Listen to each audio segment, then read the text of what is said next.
So, what was your favorite song from the 1960s? Is there a golden oldie that you like from 1961? Hey, find out more as we discuss the top 40 from 1961 coming up next on Rob Wright's Gen X Pop Culture.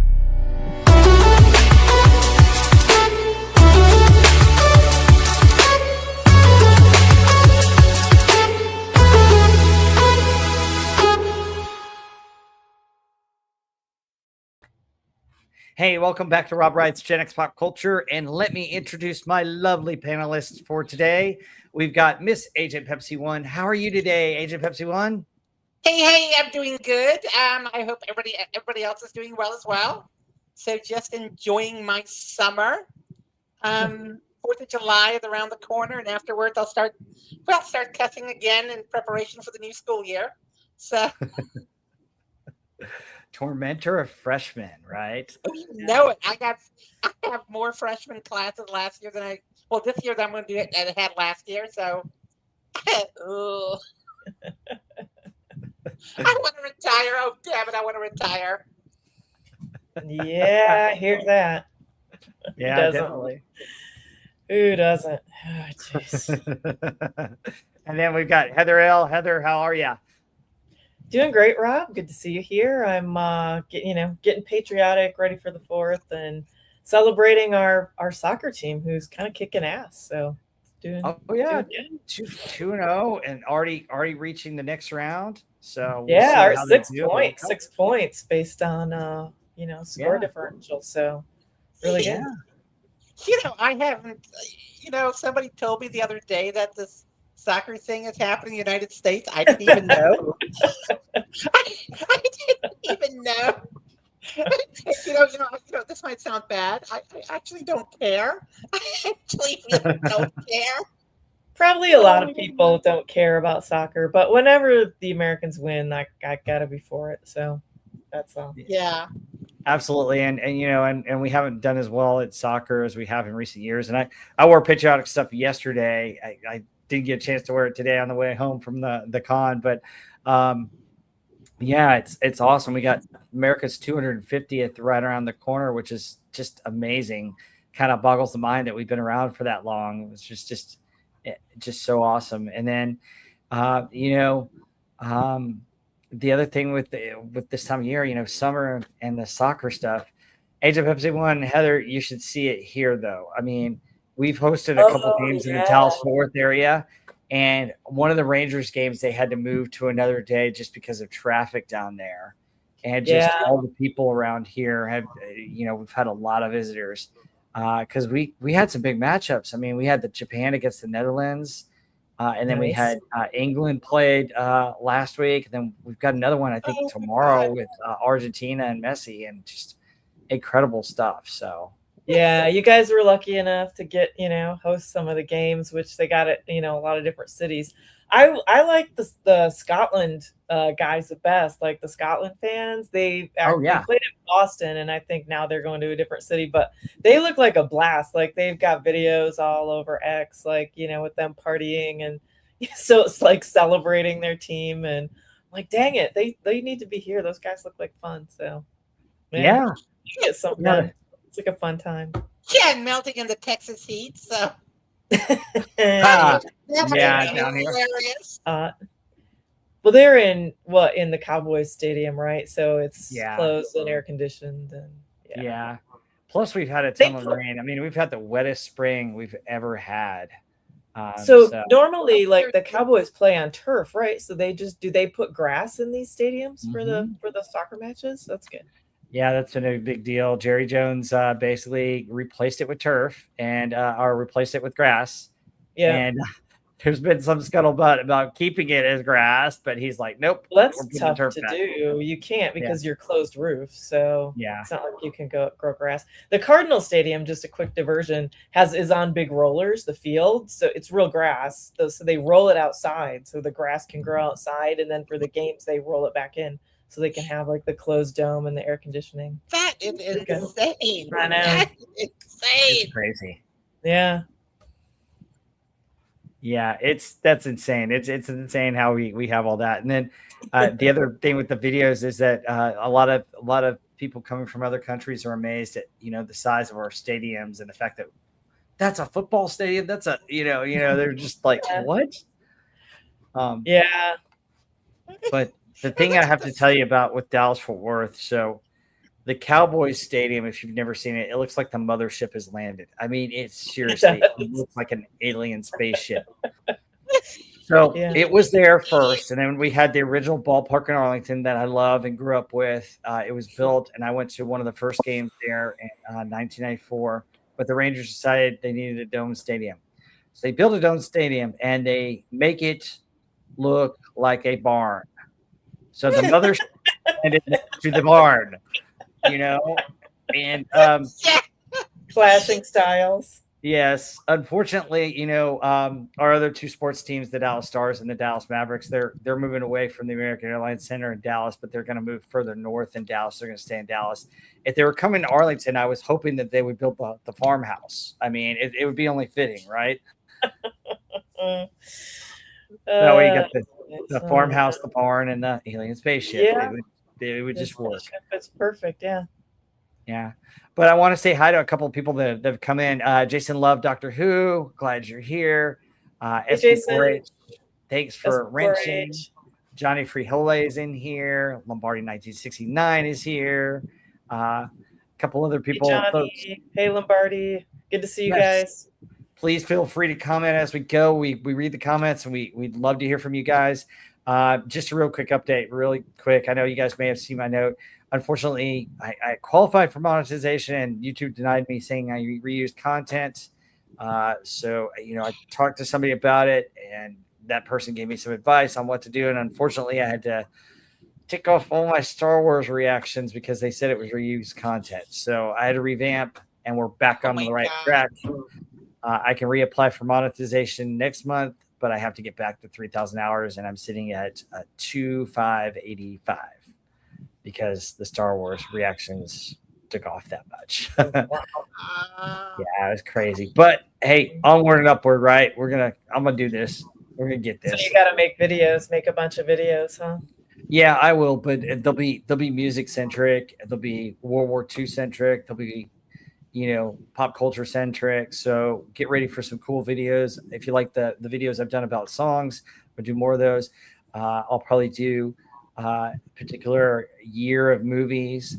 I'll swing through the 80s of the year of movies and tell you guys about the top grossing movies of those. Maybe do individual movies. I'll talk about a World War II battle hero there, which might be fun. And we'll see what we can do. So Rob, you should think about having the worst movies of the 80s. War Hunter for the Future and Iceman and Megaforce. I mean, just the most hideously bad. But I like Megaforce. I love that movie. Oh my God. I mean, okay. I mean, the premise is interesting, but Jesus Christ, the special effects, the flying motorcycle, the rocket. It's cheesy, but it's fun. It reminded me of G.I. Joe. But anyway, that's kind of the update for the channel. But let's get into 1961 and talk about some good stuff rather than some cheesy movies. But that might be something, guys. If you want me to do a cheesy movie, oh my God, let me know. All right, so we're swinging through the 60s, and literally, wow. So 1961, it kind of set the stage for the decade. You had a lot of Motown breaking through with the Supremes and the Shirelles, which, oh my goodness, some great classic songs from both groups. We've got the Beatles in their very early years. They're just getting started, folks. Sinatra launched his own label. Dylan had some early song writing and meeting with Guthrie. These moments helped shape the sound and direction of popular music. And you're going to find out another British band that was big. They all met in 1961. Stay tuned for the news on that, and you'll find out that British band. But let's get into this. We're going to bring up all of our media assets here, and we're going to talk about our first set of 10 as I bring stuff to the stage.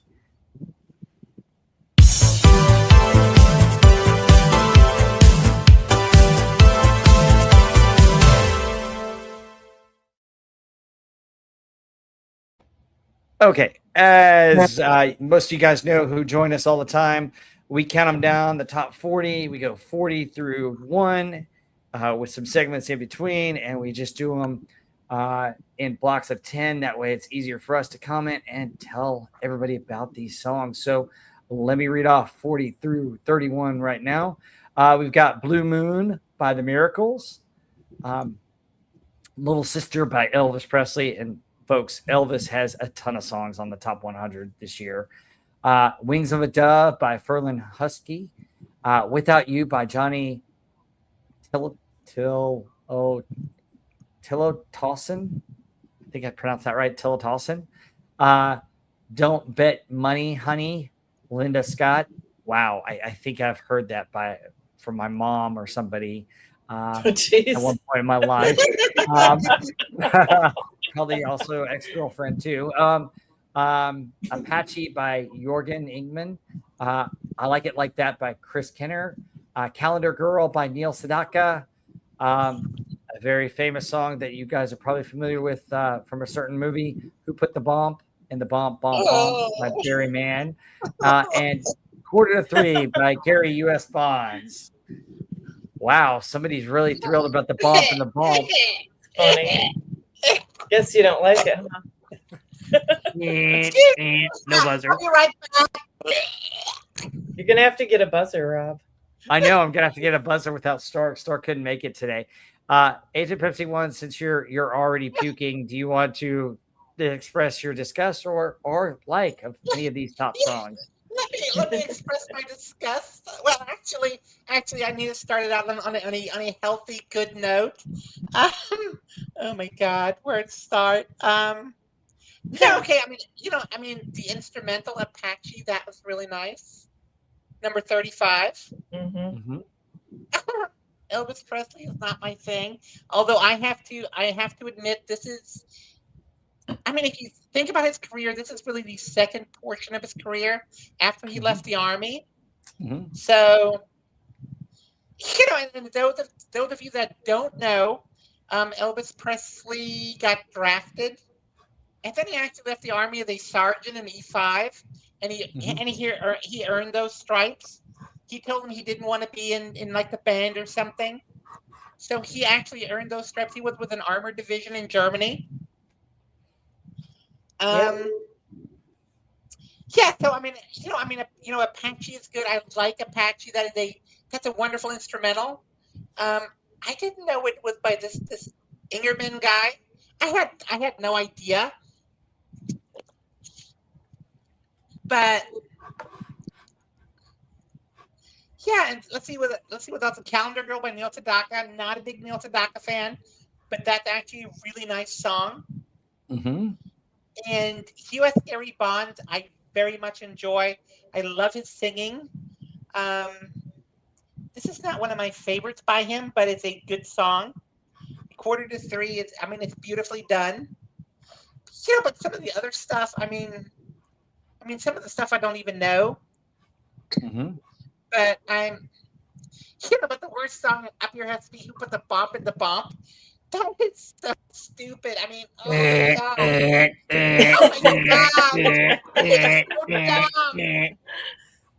Oh Jesus. I mean, this song, it's like, I can't deal with this song. I cannot deal with it. And it could be number like 5,002. Yeah, but that's my take on these.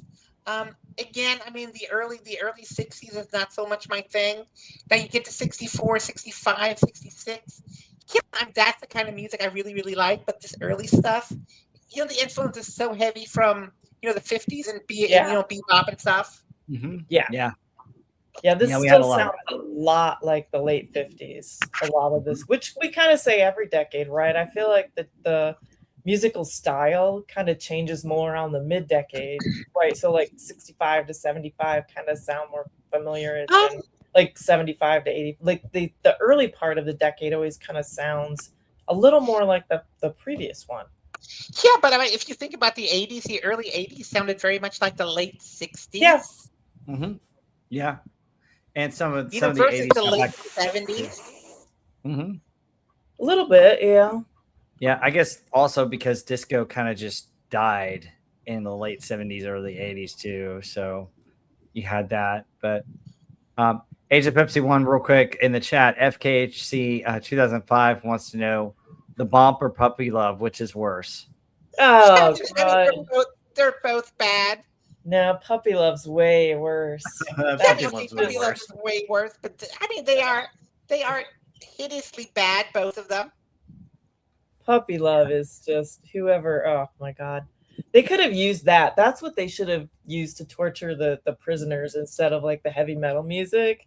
You know how they played it in like prisoner torture? They should have played Puppy Love, and they would have just been like, "No, stop! All my secrets right now. Just no more, no more Puppy Love." And this one, who put the bop in the bop? I mean, I'm like you're like on a 24-hour rotation. Jesus, I'll surrender. I'll talk. I'll do anything. Also want to say hi to Sylvia, your lovely artist. Thank you for coming. Glad you're here. Glad everybody's here. Heather, what's your spin on these 10? Yeah, Jason Love, Blue Moon. I love Blue Moon. I think it's pretty cool. It has that kind of typical sound. It does sound a little late 50s-ish. And I know this song has been covered by like a million different groups and singers, but I really like this version. I think it's one of the good ones. These guys just harmonize great together, kind of like a barbershop quartet-ish kind of sound. And I don't know, I always like the song. I think it's nice. Mm-hmm. Little Sister Elvis. I love Elvis, but I don't know that this song's one of his best. Not one of my favorites. I do love the guitar riff in it. Just kind of got a cool, like, it's like I got a cool little answer that's not, I mean, a lot of his songs sound more country-ish, and the guitar on that sounds like very more getting into a rock style. So it's cool. I love Apache too. And this guy, Jorgen Ingren, he's actually just made a cover of it. Wait, let me see. It was no, he didn't just for this 61 he made a cover of it. So it was written and recorded first, written by Jerry Lorden, recorded by English guitarist Bert Wheaton. And it was a little bit different, and so that was in 1960. And so Jorgen Ingren heard it and made a cover version of it in 61, which was hit the charts then. But it sounds so like a Western soundtrack. I mean, it could also be, almost be like a Good, the Bad, and the Ugly type thing. It just sounds so cool. I love the sound of that. And the unique way that the instruments sound is awesome. Man, I like it like that. It's like a twist type music background, but it just I mean, it's okay, it's catchy, it just sounds very typical of the era. That Who Put the Bomb, I think it's funny, it's a catchy song, it's a novelty song, and he's actually writing about like he's making fun of these kind of goofy songs with nonsensical lyrics, and so he's saying he loves these silly songs because it made his girlfriend fall in love with him, which I thought was kind of clever. It's cute, even if it is kind of silly. If you want a good laugh, look up Quarter to Three and watch the video of it. The people dancing in it is just like pure comedy. It's hilarious. I don't know. It's kind of just another one of those dance songs typical of the era. Calendar Girl, I'm kind of meh on, just average. And these other three, I was just kind of like, no thanks. Don't bet money without you and Wings of a Dove. No to all those. It's just kind of boring. Yeah. It's interesting with some of these. The other thing about the 60s is we get into some of this music, and as I listen to it, a lot of these songs I feel were popular because a lot of people danced to them. They went to dances, and you still had the sock hops from the 50s kind of transitioned into the 60s as well. And so I can see a lot of these songs being popular just because you could easily dance to them, which I think is an important aspect of music that we need to kind of understand. You see kind of different transitions with music and with how people engage with it, whether it be concerts or whether it be dances or those kinds of things. And it's interesting to see those elements affect like a top 40 or the Billboard. And it's interesting how the impact of the culture. I'm sure we could possibly do like a show on the different dance crazes going back even into the 20s, 30s, all the way up to the 80s and 90s that we grew up in, just talking about them. But it's interesting. I agree with you guys. I like Blue Moon as well. I like Little Sister, but I gotta say that if you start to listen to the lyrics, you're like going, "What do you mean by that, Elvis? What? Little sister don't do what your big sister done? What's going on here?" Yeah, like dating the sisters. Yeah. It's a little bit kind of cringy, but whatever. Yeah. Wings of a Dove is more of a it's actually more of a gospel song, and we're still also being heavily influenced by country. There's a lot of country crossover still, and you've got country and gospel that cross over into this aspect of that. Wings of a Dove is actually based on a biblical verse. It's basically Noah's Ark, he sends off the dove. Yeah, that's kind of what it is. The song just didn't. Yeah. I agree with you guys on Apache.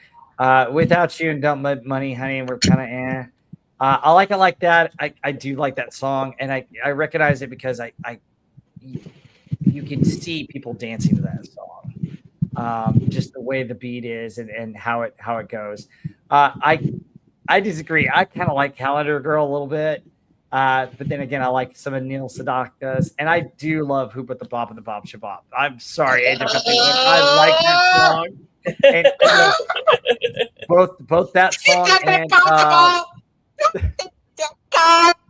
yes, both those songs remind me of the movie and musical Grease, because they did use them in the movie, both songs. But I'm sorry, Agent Pepsi One. I like Who Put the Bop in the Bop Shabop. I mean, You may have the buzzer, I have the electrodes. Just remember that. Yes. So,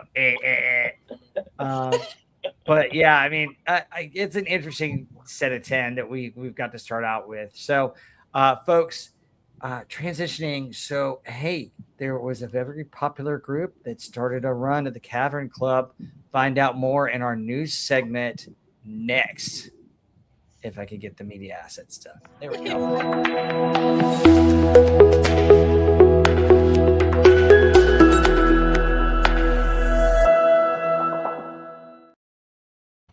So, Agent Pepsi One, tell us what happened in 1961 from January to March. Yeah, okay. On the 20th of January, this guy by the name of Francis, I don't know how to pronounce this, Polinick.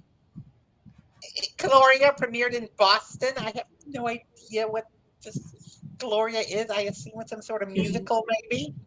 On the 9th of February, you have the Beatles at the Cavern Club. The Beatles at this juncture, John Lennon, Paul McCartney, George Harrison, and Pete Best. Is Pete Best actually John Lennon? I don't know. No, Pete Best is fifth Beatle. Yeah. Okay. They perform under this name of the Cavern Club during their first time following their December return from Liverpool from Hamburg. On the 12th of February, the Miracles Shop Around becomes Motown's first million-selling single. And you have Frank Sinatra formed his own label called Reprise Records, which will later release recordings of the Beach Boys, Ella Fitzgerald, the Kinks, and Jimi Hendrix. Now, I didn't know that. That's pretty cool. Pretty cool. Yeah, I just thought Jimi Hendrix was Polydor, but that might be just in Europe. Yeah, it might be, because remember he went to England and started recording. But yeah, I mean that's very interesting that Sinatra had so many different artists on his label. Yeah, I mean, and all of these are really different genres. Mm-hmm. February 14th, you have the Platters. They file a lawsuit against Mercury Records for breach of contract after the record company refuses to accept recordings of which Tony Williams does not sing lead. The group's lawsuit contends that their contract does not require this. Then on February 15th, American soul singer Jackie Wilson is shot and seriously wounded at his Manhattan apartment by jealous girlfriend Janita Jones, claimed publicly to be an obsessive fan. Well, Yeah. Of course. Just that she's his girlfriend does not mean that she's not an obsessive fan. Exactly. Yes. All right. I am there are some gentlemen where I'm an obsessive fan of too. But I don't know if I would shoot them though. But well, it could be worse. I mean, I don't know which is worse, pouring hot grits in the shower or something like this. But I don't know. I mean, jeez. Hot grits in the shower is not necessarily fatal.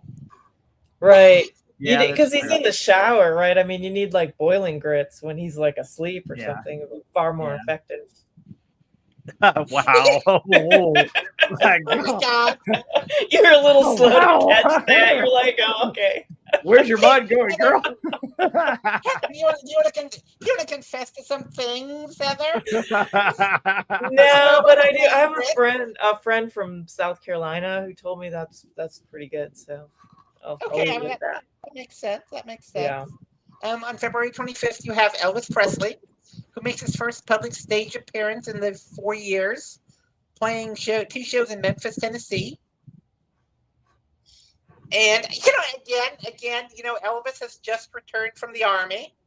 Mm-hmm. So, oh my God, the Eurovision Song Contest. It's been going on this long. Yes. Yes.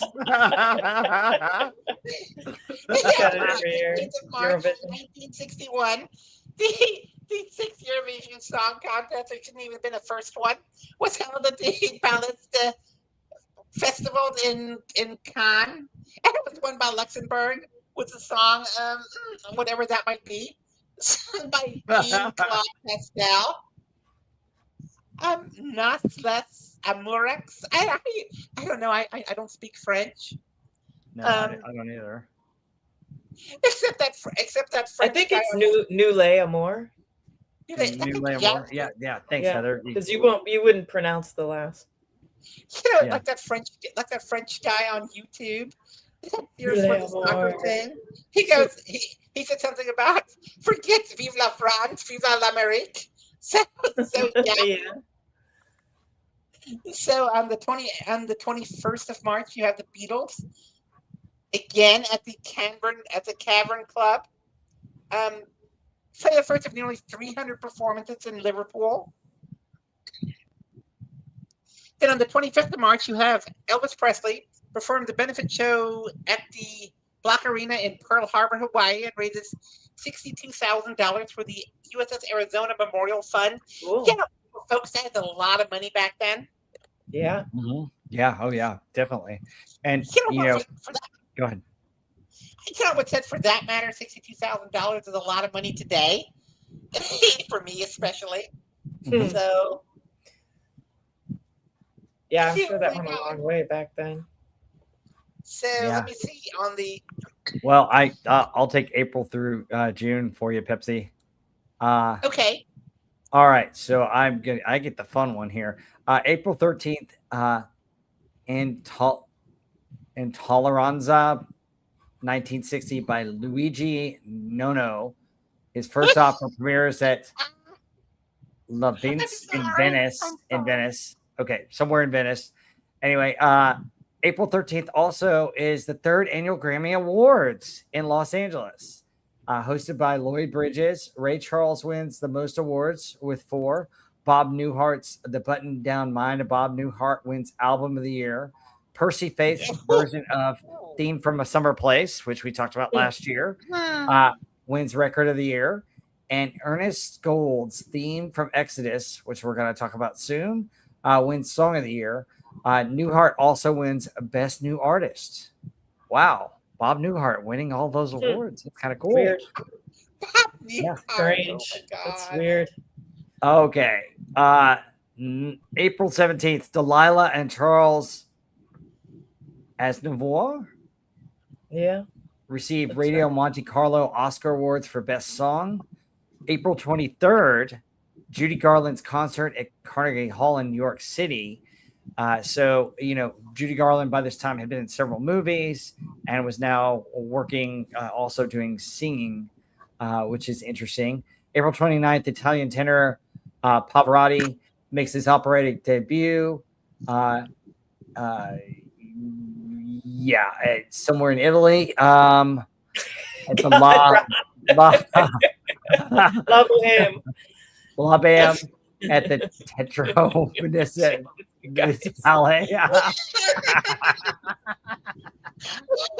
Oh my God! Yes. Sorry, Oh I my can't pronounce all these. I can't pronounce any of them either. So Yeah. All right. May 1st, the Pulitzer Prize for Music awarded to Walter Piston for Symphony Number 7. June 14th, and we're going to talk about this artist. Patsy Cline was hospitalized as a result of a head-on car collision. While she's in the hospital, the song "I Fall to Pieces" becomes a big country pop crossover hit for her, and we're definitely going to talk imagine about that. Yeah. Imagine that. Right? You know, Yeah. And head-on apparently, car crash, and then her song is called "I Fall to Pieces." Okay. Jesus. yeah, that's crazy. And apparently, this is a picture of her. I don't know where the paparazzi would. There's no way I would have let the paparazzi anywhere near me if I'd gotten injured in a car wreck and was recovering. Yeah, I just wonder if they didn't have the security then, or the way to, keep them out, or they Yeah. paid off someone in the hospital. Pretty sad. Yeah. Let's see. June 25th, the Bill Evans Trio completes a 2-week stay at the Village Vanguard in New York. Is the last time the trio will play before virtuoso bassist Scott LaFaro's death 10 days later. The 5 sets they play on the 25th are recorded, resulting in 2 albums: Sunday at the Village Vanguard and Waltz for Debbie. And then somewhere between June and July of this year, Stu Sutcliffe, try saying that 10 times fast, leaves the Beatles to resume his art studies in Hamburg. Apparently, he didn't think the band would amount to anything. Anyway, thoughts on this? Anything else that we want to say that we haven't? Well, I mean, Stu's 100% right. He should have left the Beatles. I mean, who's ever heard of them? The Beatles? I mean, come on now. I mean, Yeah. if you name yourself after a bug, I mean, come on. I mean, the Beatles. Yeah, I mean, that is one of the. That was cool. The Elvis, fundraiser at Pearl Harbor, that he did that, and they donated the money. I mean, his manager, the Colonel, was such a money grubber. I can't believe he actually let him donate money from a concert. So that's pretty shocking. Yeah. Pretty cool. I like that. I've always found it curious that that Presley himself. I mean, the man wasn't stupid, but I mean, he wasn't the brightest guy either in the world. But that he would be under the spell of this Colonel guy. I mean, it's just it just they're strikes me not as strange. They're not savvy like a lot of these artists. They come from small towns or poor backgrounds. They've been just making music since in their teens. They haven't really been educated in that, like, anything financial or business, and they're just easy to take advantage of, right? I mean, he's from the backwoods, and you could say he probably should have known better, but I think he kind of trusted his dad too, and his dad was not the not the sharpest, and wasn't paying attention. And his whole family was involved in his career, so that's the other thing, is the Colonel had jobs for all of his family, and that's a part of it too, because when your manager is hiring and working with not only you but the rest of your family, it makes it awfully hard to leave them or get out from under their wishes. Yeah, I mean that's true. Yeah, so I mean, it's kind of crazy. I mean, Elvis wanted to be able to travel internationally, and Colonel Parker wouldn't allow him to do it, partially because apparently there's some things about Colonel Parker that we may or may not know. Yeah, he's a freaking criminal. He couldn't travel to Europe. Yeah. God. Guy's such a shyster. It's unreal. Yeah. But on another note, I mean, I think there are a lot of artists, especially that are maybe not as savvy as they should be. Yeah. I recently dealt with some artists, and the things I've heard, I just kept quiet, but they were, let's just say they were not accurate. Right. So not surprising. Not surprising. Let me put it this way. I mean, they were, I don't doubt that they believed them, what I heard, but I mean, they were just, I'm a historian. I'm into news media. I think about things, look in context, but I can see it. So I mean, I do want to give Elvis Presley the doubt, but the fact is that he was a sergeant in the Army, and his colonel did not have any influence on what the Army does. That's right. So, I mean, the Army couldn't care less about that colonel. Couldn't care less. So I mean, you hear what you're saying. It's kind of funny that he calls himself a colonel, but he's not even in the Army, and he has no power. Colonel. He's just he called himself Colonel, but it's just a made up name. Yeah. I'm gonna call myself Colonel too. I think that just sounds nice. That'd be good. Colonel Pepsi One. Colonel Pepsi One. Retire from being a secret agent and just make yourself a colonel. That'd work. Exactly. I mean, perfect. I mean, that's just absolutely perfect. But I can see that. But also, the fact that he did raise that money for the Arizona Memorial, and I think that's when it was first starting to be built in the the early '60s. I think I think that translated well to publicity. So maybe his manager did have some influence there and saw the publicity nature of this. So, yeah, possibly. Yeah, all right. Something else though on April 13th, where it says intolerance. I do believe that means intolerant. Hey, intolerant 1960. Okay. So what exactly is this opera? I need to listen to it. Who knows? I don't know. Odd for an opera to premiere like a new one in 1960. Like most of them are like redoing old material. Yeah, so interesting. Exactly. Yeah. Well, apparently, looking at it, it's a one-act opera in 2 parts, and it's dedicated to his father-in-law. So I don't know. I think it has to do with something that happened in his life. So interesting that it became so popular. So maybe it was more modern opera versus something that had been around for centuries. So, but all right. Anything else about the news? We get it all. All right. What are we gonna buzz Agent Pepsi 1 on? Find out, and as we get to the next set of 10 in our countdown.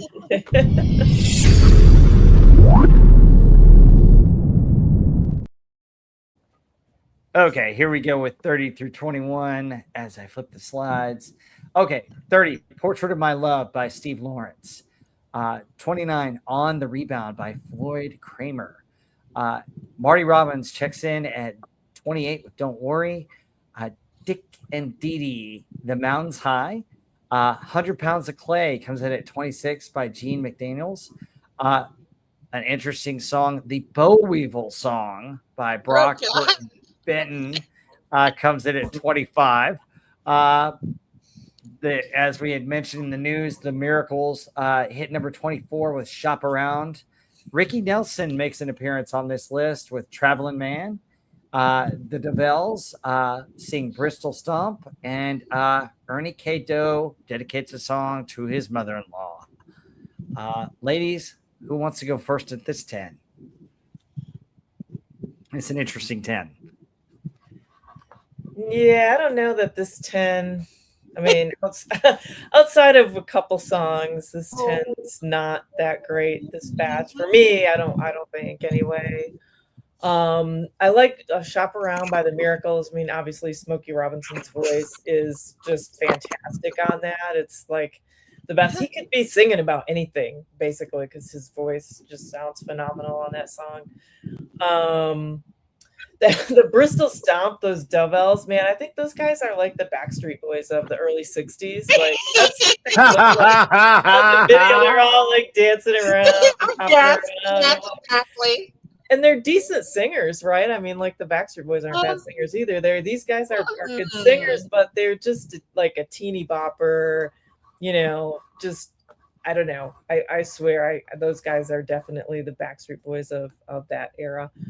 I liked on the rebound Floyd Kramer, like it's a jazzy like instrumental piano, and so I didn't really know much about this guy, so I had to look him up. He's in both the Country Music and Rock and Roll Hall of Fame. He played on a ton of Elvis's songs like Heartbreak Hotel. A lot of the songs that are in this year's countdown he played on from Elvis. He played for Patsy Cline, Roy Orbison. Guy's just like amazing. He had his own like top hits that are instrumental, and I don't know, I thought it was cool. I really liked his playing style. I thought it had kind of a jazzy flair to it, and just hadn't really heard much of his music before, but he's definitely pretty cool. Traveling Man is an okay song, but just kind of okay. Man, I don't know. I mean, the rest of these I just felt like were kind of mediocre. Portrait of My Love, like the music, the background music was kind of cool. It kind of sounded like classical, like Rachmaninoff, but the lyrics were so cheesy. It was just like, eh. And that Bull Weevil, holy cow, that was so weird and stupid. 100 Pounds of Clay. I mean, I get it, but it's cheesy as hell. Mother-in-Law, I mean, that's another one. Like, it's kind of funny one listen, but then after that, I'm like, I wouldn't listen to it twice. So this is an odd bunch. I thought that it's a pretty odd bunch. A couple of highlights and then just a ton of weird stuff. So Pepsi, what do you think? Is it perfect? Yeah. It's perfectly bad if you want to know the truth. I mean, this is terrible. I mean, oh my God. I mean, where do you even start with this crap? This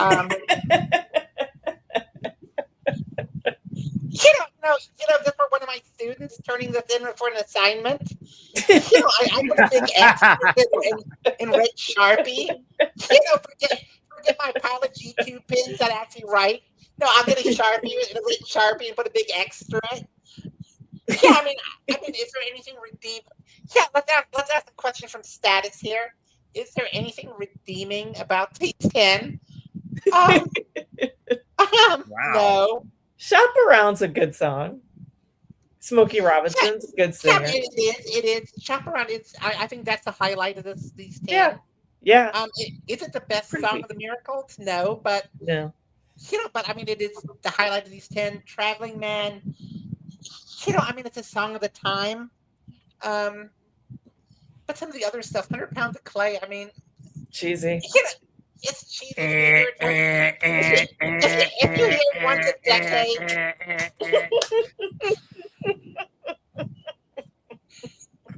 Both of you on that. You did not beat Heather on that one. It's cheesy. I'm buzzing both of you on that one. He's buzzing us.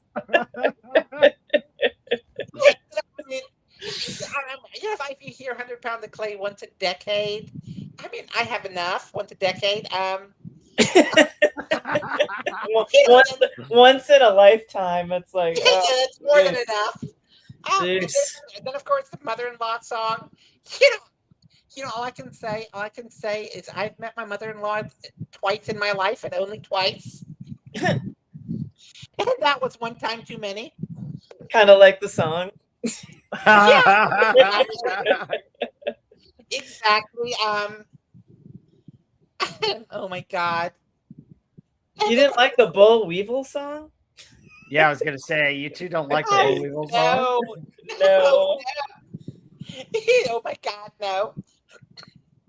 That was making me cheer for the damn Weevil. The song was so bad. I was hoping the Weevil would infest his land and kill all his crops. But there's another one in here that's not terrible. It is The Mountains High. That is actually a song that inspired John Denver in 1970s. Had pretty cool drums. Yeah, I would say. I mean, this is not a bad one, but it comes out of that, the time era where you had all these westerns on TV and in the movies and things like that. I mean, that is where this comes out of. Well, it's interesting you mentioned that because it has different characteristics. So the instrumental consists of two alternating minor bass chords played at the very bottom of the pitch range of an electric guitar. The guitar is minor open tuned for the most of the song. The two bass chords are played in descending order, but for the alternative selections, two different bass chords are played in ascending order. So they had something interesting going on here musically with it. So. Oh, okay. See, I didn't know that. But I mean, this is what I have of them. Like I said, the best one on here, I would say it's probably Shop Around, number 24. And yeah, maybe Traveling Man and Mountains High, second and third, but the rest of the stuff, I mean, you can just forget. I mean, it's just, I don't get it. I mean, I honestly don't get why people. But then again, I wasn't around in the early '60s, so I can't judge that. They were hard up for good music for sure. Yeah. But, I mean, obviously people listen to it, otherwise it wouldn't be up here. Yeah. But I mean, stuff like the Boll Weevil song, you have to go to a recording studio to make the stuff. That's not cheap. No, and they were just looking for a home. I mean, come on. Yeah, man. All right. Anyway, that's what I have. All right. So my take on this 10, there's probably about 4 songs out of the 10 that I like. And no, I don't like the Boll Weevil song either. I just was like, I just like, all right, it's a story satire song, but at the same time, I'm sitting there going, what is this song? There is a funny comment where you came straight from HE double hockey sticks, but Portrait of My Love was interesting at first, but the lyrics just bored me to tears. On the Rebound, I didn't care for. Marty Robbins, I love Marty Robbins, but I don't think this is a good song by him. I didn't really like Don't Worry that much at all, and I was disappointed with that. I think you're right. The Mountains High is a decent song. G. McDaniel's 100 Pounds of Clay. Sorry, I like that song.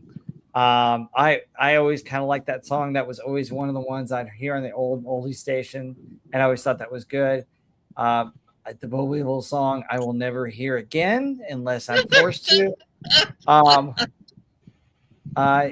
Shop Around by the Miracles is a classic. I love Traveling Man by Ricky Nelson. Ricky Nelson's really, really great, and he was very popular during this time. And I just think Traveling Man is one of his better songs. Bristol Stomp is another one of those that I mean, I'm sitting there going, that's a sock hop song. I know why that's popular. That's why I mentioned it before, is some of these songs, while they don't catch my ear nowadays, I can imagine if I were in that era at a dance, that would be a popular song to dance to. Yeah. That's what a lot of these are. Dance. They have the same dance beat. They have the same sort of sounding music in the background, and it's a very similar theme. Yeah, same in a kind of a degree with Mother-in-Law. And I'm sure if we thought about it really, going to dances or different events, or even if we could include many skating rinks in the 80s and 70s and even in the 90s, there's probably some songs that we didn't like, but we danced to them, right? Yeah, skating rink songs. Yeah, I mean, yeah, that's true. That's very true. So, I would take that experience that we kind of grew up with and you put it back here. You had popular songs that were probably popular because people could dance to them. So like Mhm. I mentioned, but yeah, I mean, it's an interesting list, but I think there are only like 3 or 4 that are really outstanding that I would put like into, that I would pull out of this for any kind of compilation or play on the radio today. So Oh Yeah, my God. for a top 40, it's hard to imagine. yeah, looking You kind of know, grim. I just want to say, Rob, you are a lot nicer than I am. Let me preface this because I don't think there's any song on here that is really outstanding. I mean, there's some that are okay, but Well, this entire top 40, there may be only 2 or 3 songs that are actually, in my view, really outstanding. But Well, there's some that you recognize that were redone by other artists. There's also some that set some standards. But also, when I think about it, when I'm doing this, the other frame of mind that I try and get into is, okay, why was it popular back then? Trying to understand the music back then and the impact on it. And that's why I drew kind of the comparison of like skating rinks and dances for us compared to yeah, sock hop back then, and to try and draw the thing. So when I listen to music and I try and put it in its era, and then I listen to the oldies stations back when I was a kid when they were playing some of these music. What songs do I instantly recognize? That's kind of what I draw from when I look at this. And then the other layer that I add to it, Agent Pepsi One, is kind of your layer as well. What would I still listen to? So I kind of have a layer to it. I try to understand it for what it was. I try and relate right. to it in a certain way, and then I kind of filter it further with what I like. So I don't know, Yeah, Heather. Do you have a preference for how you look at these as well, or?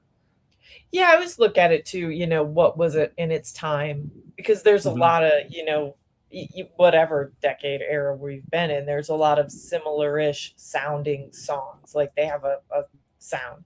And it's pretty easy to identify this kind of early 60s sound as there's the doo-wop, then there's that kind of twist type dance music, there's all the guy groups kind of harmonizing. There's some distinct sounds. And so there'll always be a few standout songs of those batches where you can say this one has more quality, it's more timeless, even though it has a similar sound. There's then a ton of songs that have that type of song that are just going to always be of that era, and they're not Right. listened to again. Mhm. So yeah, and that's, of course, we have our own personal taste that goes into stuff too. So but it's interesting when you listen to all these in a bunch, because obviously some of the standout songs or timeless songs that are still played, you hear over and over and over again. But a lot of these songs I've never heard before. But you listen to them and you're like, oh yeah, you could definitely tell that that's early 60s. It just has that sound that a lot of songs have. Yeah, Lombardi in 1969 also says songs from 1961 didn't have many political messages in them. Songs later in the 1960s did, and that was a whole other story. And yeah, we'll get to that as we go through the 60s. But yeah, we're still kind of in a time of post War II, post Korean War, kind of America's in kind of a golden kind of age. Yeah. At this time, we have the Kennedy years in the White House in 1961. So you had kind of more of a happier time. Innocent. It's more Innocent, innocent yeah. for sure, Yeah. right? The golden age of the 50s is still kind of lingering here. Mm-hmm. Anything else, Agent Pepsi One, that you wanted to say about that? Yeah, no, you don't know. I mean, I agree with what y'all said. I try to look at it that way as well. Mhm. It's just, some of these, like I said, I mean, this era for me is kind of forgettable because I do not like bebop. So, but yeah, I mean, I understand that they're there, just like some of these songs from the 70s that I cannot stand. They were songs of the time. Yeah. Well, we had stuff in the 80s too where we were just like, what? Why is this the top 100? Yes. Every time, you just song. Yeah. I just had this image of Agent Pepsi One being thrown back in time, and she wakes up in a poodle skirt at a sock hop In the early 60s. In the early 60s. Hey, Rocking the poodle skirt, right? hey, as long as I can have that beehive haircut, as long as I can have that beehive, I am good. Yeah. Give me that hair. Give me that hairstyle. I am good, good, good. Mm-hmm. Yeah, but that might have been a little bit later than the early 60s. Later 60s is a little better fashion. Yeah. Sure. Yeah. Yeah, but Herc 130 also I will mentions do it. payola back then as well. So, Oh yeah, that's Yeah. always a thing. and Yes, Wes give Cagle us wants to Tiffany, start. Wes. You shouldn't even bring up the Tiffany stuff, man. We've already, revoked the metal card. It's gonna be, you'll never get it back.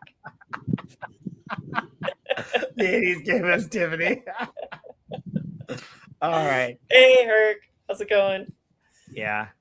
Herc 130 said payola, and Yeah. that did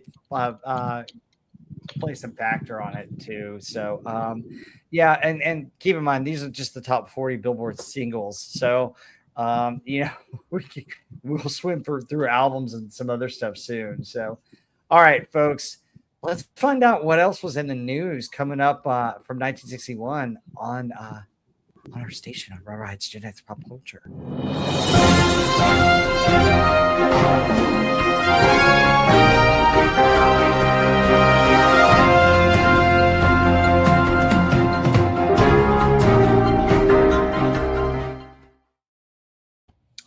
All right, getting into our new segment. There's like the last half of the 1961, and there are only two stories from July, and I'll let Heather tell us about October through December. But French composer on July 1st, Olivier Messiaen. Thank you, Heather. Olivier Messiaen marries pianist. Okay, you want to pronounce this one too, Heather? I mean, Yvonne Laureate. Privately in Paris.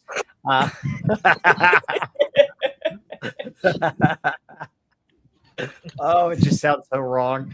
Olivier Messiaen marries Yvonne Laureate privately in Paris. And then July 17th. God.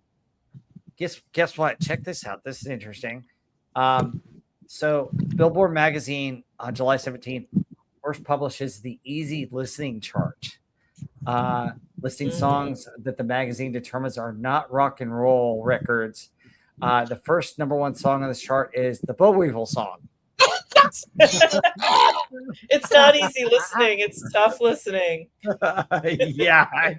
That darn Bo Weevil song keeps coming up. It's called the painful listening chart. Yes. Yes. The chart will be renamed. So the chart goes through a number of renames, and it became the Hot Adult Contemporary Tracks charts. So, oh my gosh. Oh Lord. Well, at that point, how do you define what's rock and roll and what's not? I don't know. That might be an interesting dive that I might take for a video on the easy listening chart that became, the development of all the Billboard charts, right? Because I mean, the Billboard now, I mean, it's not full of rock and roll anymore. The top 40, that one, it's weird that they would make a distinction like it wasn't rock and roll. And so how did they get all these different designations here? It's kind of interesting. Does rock and roll even exist today? I mean, I don't know.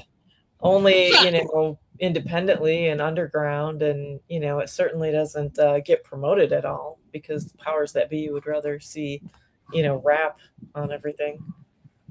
Yeah, interesting stuff. But Heather, do you want to talk about October through December? There's nothing from July to October, which is weird. Yeah, kind of odd. Not a lot of music news, but here we go with the fall. In October, John Cage's book, Silence, Lectures and Writings, not to be confused with Silence of the Lambs, is published in the United States. On October 17th, former school friends Mick Jagger and Keith Richards, later of the Rolling Stones, meet each other again by chance on Dartford Railway Station in Kent. Wow, that's just like, a fated meeting. It's gotta be. That's pretty crazy.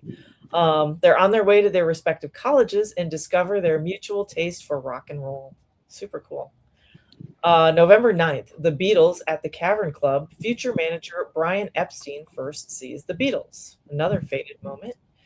November 25th, the Everly Brothers enlist in the United States Marine Corps Reserve. Cool. I had no idea that they did that. I mean, that comes out of the blue. Yeah. Yeah, I didn't know that either. That's interesting. Really, really cool. December 8th, the Beach Boys released their debut 45 RPM single, Surfin' Luau, on the small California label Candix Records. They have previously been known as the Pendletones. December 9th, the Beatles play their first gig in the south of England at Aldershot. Inadequate advertising results in only 18 people turning up. Wow. Oh my gosh. Jeez. In the Oh, early man. hours of the following morning, they play an impromptu set at a London club. Could you imagine if you could have been one of those 18 people at the That'd be Beatles, cool. like one of their early shows? I mean, I would be talking about that forever. That is so cool. Yeah, I think I would probably have heckled them the whole time. But that's, Oh no! Oh my no. gosh. Wow.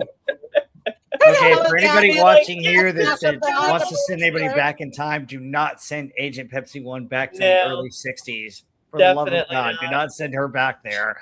No. Oh, Lord. Oh, my God. Oh, okay. Apparently, these are press clippings and pictures of that concert right up here in the right corner. So, okay, interesting.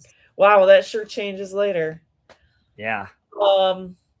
So later that month, William Alwyn sets up home with fellow composer Doreen Carwithen, his former pupil at Blyber, England.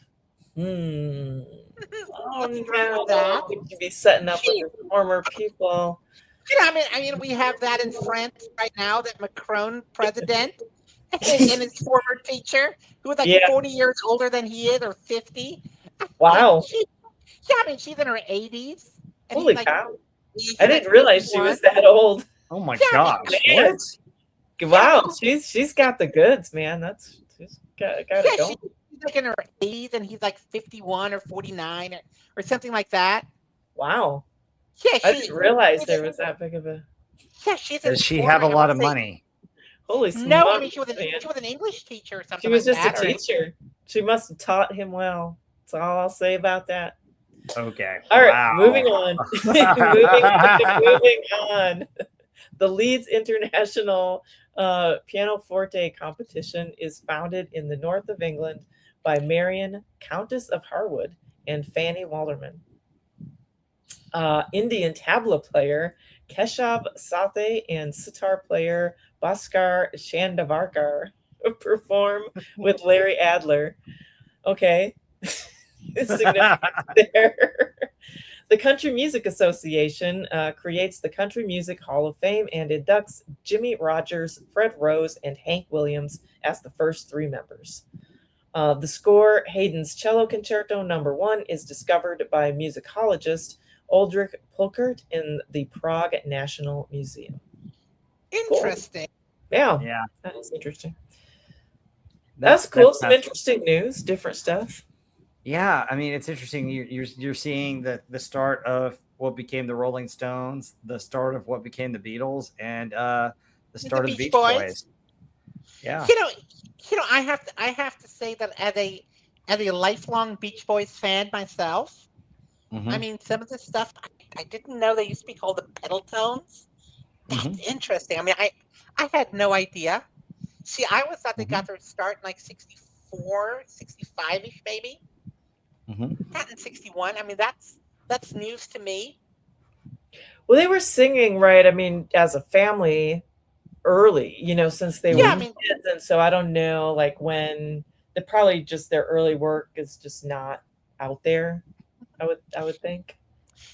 I always want to go back to what you said, Heather, about rock and roll, and you too, Rob, about rock and roll. I mean, what there's out there today is, you're right. I mean, it's being focused into rap crap. Yeah. I mean, that's a focus that they're taking because it's cheap. Mhm. But I've It's noticed from my politically motivated too. Yes. but I have noticed from my students they are actually rejecting a lot of that stuff. That's Really? good. What are they It's an listening act. to? They listen to some of it, but it's not constant like it was like 5-6 years ago. Mhm. So that's been. They're rejecting it. But I do have to say that today, there is some good stuff coming out, but it's mainly by cover bands, international cover bands Hmm. that do like heavy metal covers. A lot of the stuff that's being covered is actually really good, and they also have some original material. Bands like Sabaton, for example. Yeah. Amazing material. There's a lot of heavier bands and rock bands. They just don't get, the attention because the media will not give them the time of day because the media, the powers that be, I look at what they push, like at the Super Bowl, the Grammys. They don't get it, but there are bands out there that are still making good music. It's just harder to find, and they struggle to get noticed just because everyone wants to push rap now, which is a shame because I think there are good bands, good musicians out there.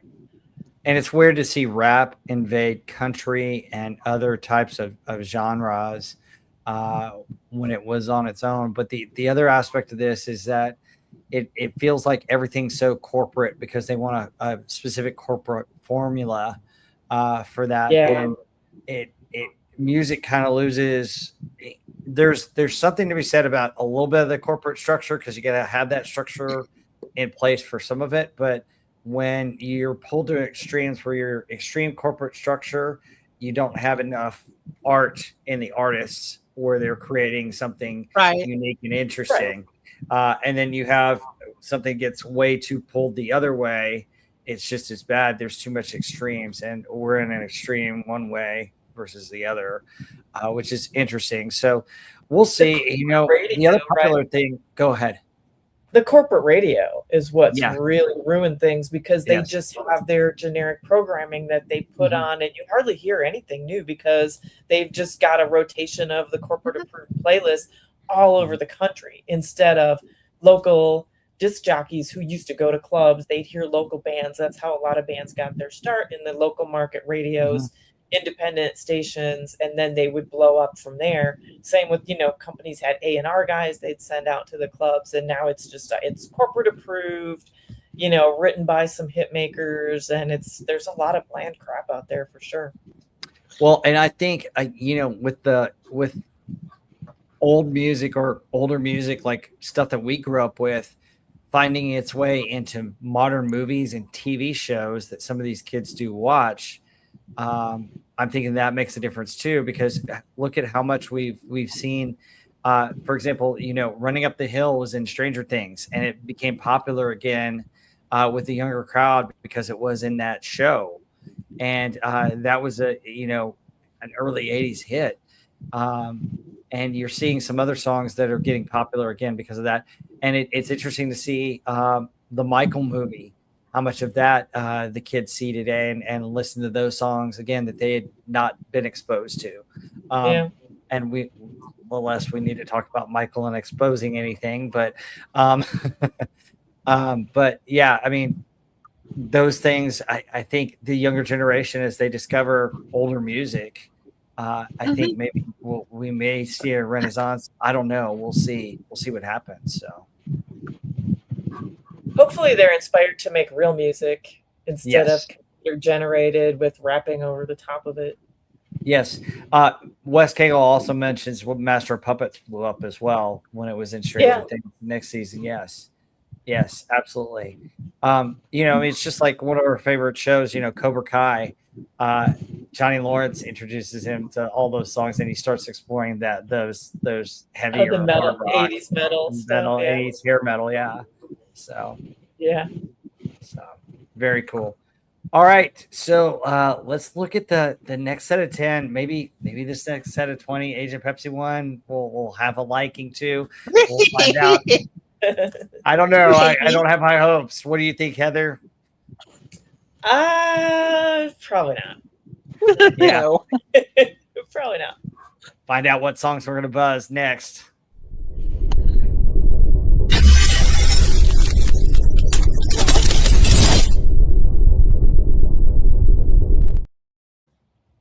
Okay, we're gonna go through 20 through 11 right now. At 20, sad movies make me cry. No, they don't. But by Sue Thompson. Hit the Road, Jack by Ray Charles at 19. Where the Boys Are by Connie Francis. Exodus, which is actually a theme from a movie by Ferrante and is it Teacher? Because Let's see, Tiker, but Tiker. I don't know. Maybe not. Who knows? Yep, the Shrills have a big hit coming up in number 16 with "Will You Love Me Tomorrow." The Marquees have "Last Night." The Shrills again with another hit dedicated to the one I love. Roy Orbison sings "Running Scared." Bobby V tells us to take good care of his baby, and "Calcutta" by Lawrence Welk is a number. All right, Age of Pepsi 1. I know you're dying to get into this list. I am. Yeah, I mean, number 20, action movies make me laugh. I mean, that is exactly right. I'm sorry. You know what? I mean, this song. What? It's a story song.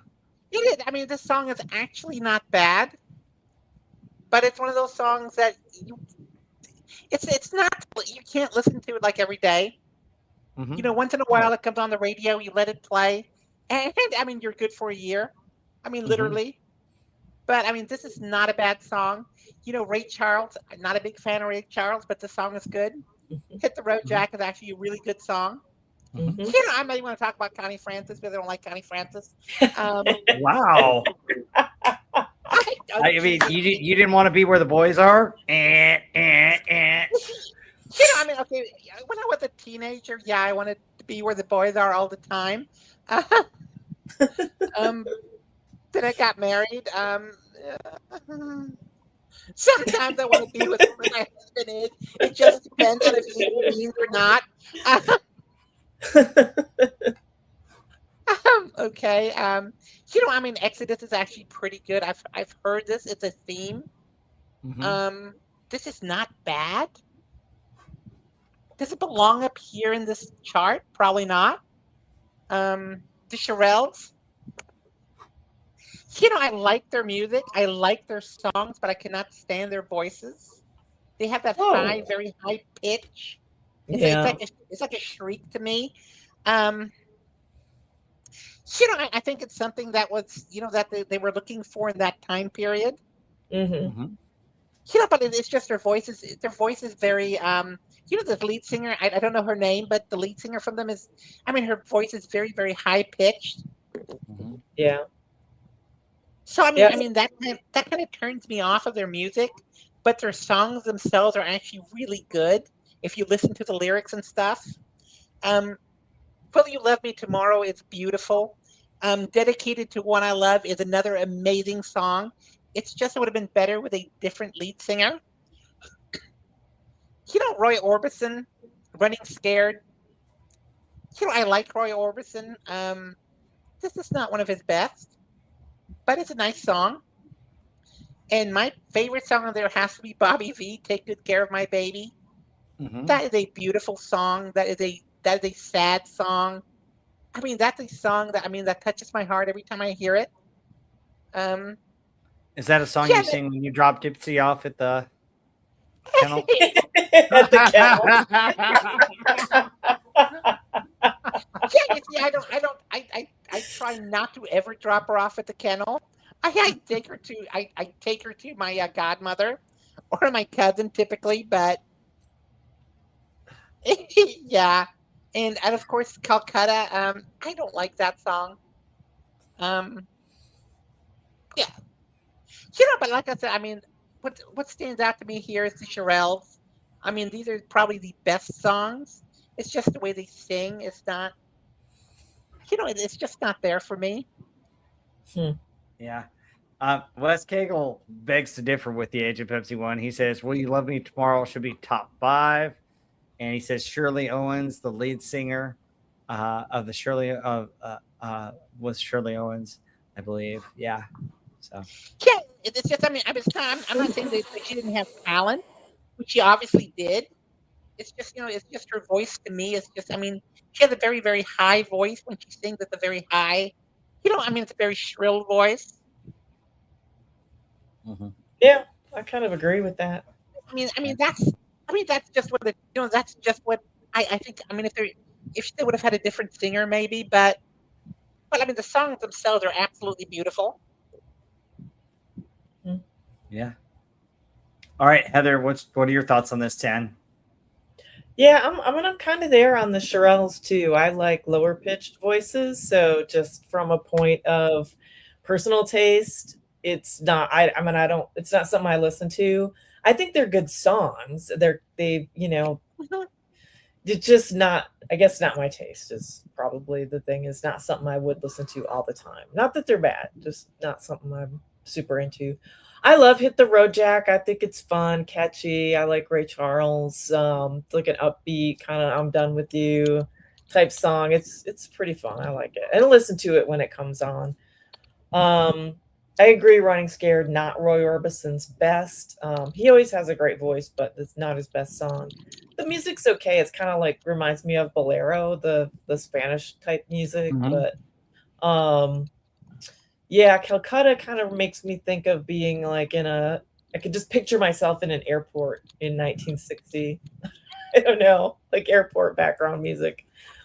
Oh, that would have been amazing, actually. Just kind of, hey, put me on one of those Pan Am flights. Yeah. Oh my God, I would be there. I would be there immediately. I mean, I would be there immediately. I mean, what was that little carry-on called? Those round carry-ons. Right. That women had back then. I want one of those. I want one of those. Yeah. Oh God, I'd be there. With the little outfits, like the tight kind of skirt, like those pin skirts, and the little hat. Girl, wow. Just send pictures. Send pictures.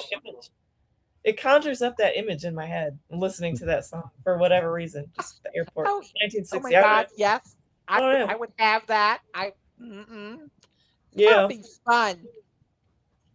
Yeah, just a cool. I don't know, something about it just makes me think of kind of the coolness of the era.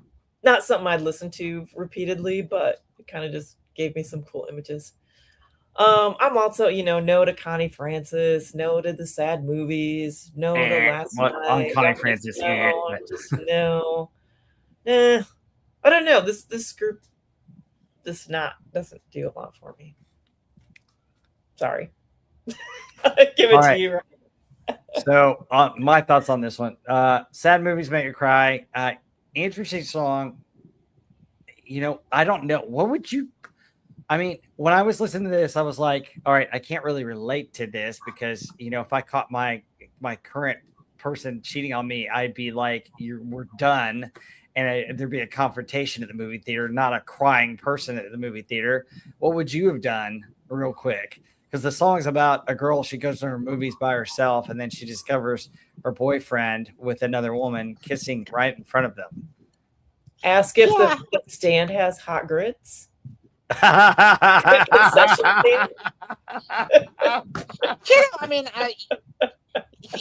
Be careful with Heather, guys. You don't make her mad. A silenced automatic in my purse, that would work too. Whoa. Really don't make Patsy one mad. But I think your hubby knows better, so don't get sad, get even. Yeah, I mean, I trust Stephen explicitly, so. Oh, jeez. Yeah, Hit the Road Jack is a great song. I love that. I love Ray Charles. Where the Boys Are is just a classic by Connie Francis. They probably played at USO type stuff too. Exodus, I didn't know about it. It's a movie about the founding of the Israel nation after World War II. And it's an epic musical number, which I thought was interesting. I love the Shirelles. I'm sorry, guys. I love Dedicated to the One I Love and Will You Love Me Tomorrow? And I agree with Wes Cagle. Both those songs should be in the top 10. What the heck are they doing out in the teens? I like both of those songs. They're very doo-wop-ish, but they're really good. I like them. Last Night is an okay song. I couldn't sleep at all. I've heard that a billion times. It's good. So I like those songs. I wasn't as impressed with Running Scared by Roy Orbison. I agree with that. Taking Care of My Baby is a great song by Bobby V. And I agree with you guys. Calcutta, I knew about it, but I gave it another listen, another chance, and I didn't. I just wasn't impressed with it. I don't think it holds up. But this one has kind of an interesting range to it in this 10, where you got some songs that I think are really strong, and then other ones that are just So yeah, I mean, later on in the decade, I want to say around 66, 67, there was an all-girls group, which is, I mean, they not only sang, but they played all their instruments, which was very unusual. And, they reminded me, I cannot remember their names, but they did mainly covers, and they covered both of these, and they reminded me very much of their singing in the style of the Zombies. Oh, really? Interesting. So, I mean, I've heard them on YouTube. I just have to find what they were. I mean, what stood out to me is they had an Asian lady playing lead guitar. Oh wow! Wow. Which is which I think was very interesting for the time period. Yeah, absolutely. Nice. But yeah, I mean, they sounded their. The one that was actually the lead singer that was doing most of the singing. I mean, she had a high voice, just like the Shirelles. Maybe not quite as high, but I mean, their style reminded me a lot of the Zombies. And when they put this together, I mean, dedicated to the One I Love, they sang it in that style. I mean, I preferred that better to the original. Just like I prefer the Beach Boys, California Dreaming, to the Mamas and the Papas. Oh, I love the Mamas and the Papas. I like them both. I like both. Yeah, I mean, Beach Boys I like I like them too, but I mean the 86 version of that song, California Dreaming, it's just for me, it's just the quintessential version of it. Yep, absolutely. All right. So, does Agent Pepsi Lemon like any of the songs in the top 100 that were not in the top 40? Wow, we've got a stunner. Agent Pepsi one. It's her show. We're gonna find out what she likes and what she doesn't from 41 to 100 next.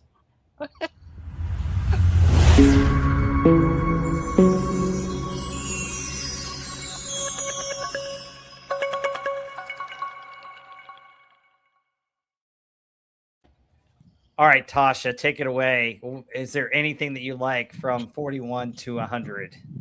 Yeah, I mean, let me look at some of the stuff. 99 is nice. You Must Have Been a Beautiful Baby. I like that one. Thank you. Yes. Bobby Darin, that's a good one. Yes, thank you. I appreciate that. I am just looking. You're quite welcome.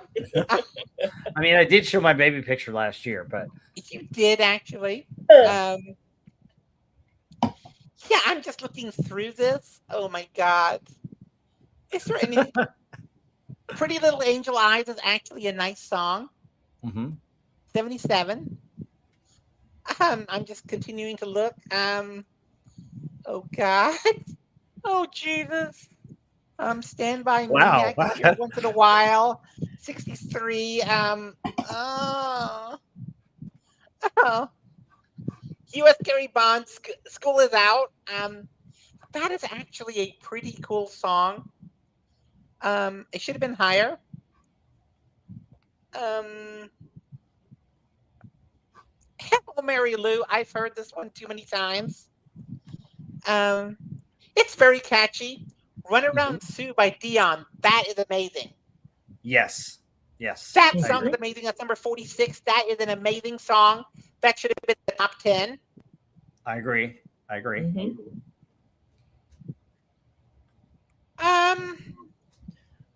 Yeah, that's it.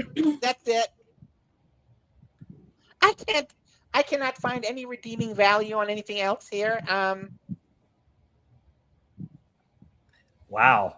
Okay, Heather. I guess it's up to you and me to rescue this. I guess I love Run Around Sue too. I would Oh, put me that too. much higher. Yeah, I mean, Dion's his voice is just fantastic on there, and I think this is his first one after a split with the Belmonts, isn't it? First Yeah, I think first so. solo, and definitely of the doo-wop style, this is like a standout. It's just awesome.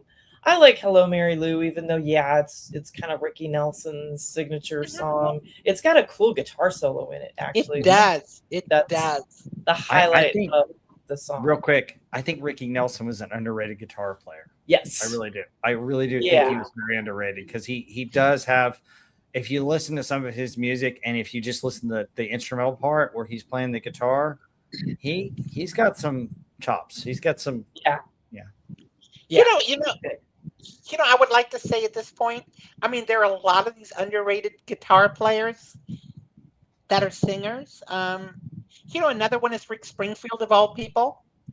I mean, that man can play. That man can really play guitar, but he has never had the, he's never had the exposure for it.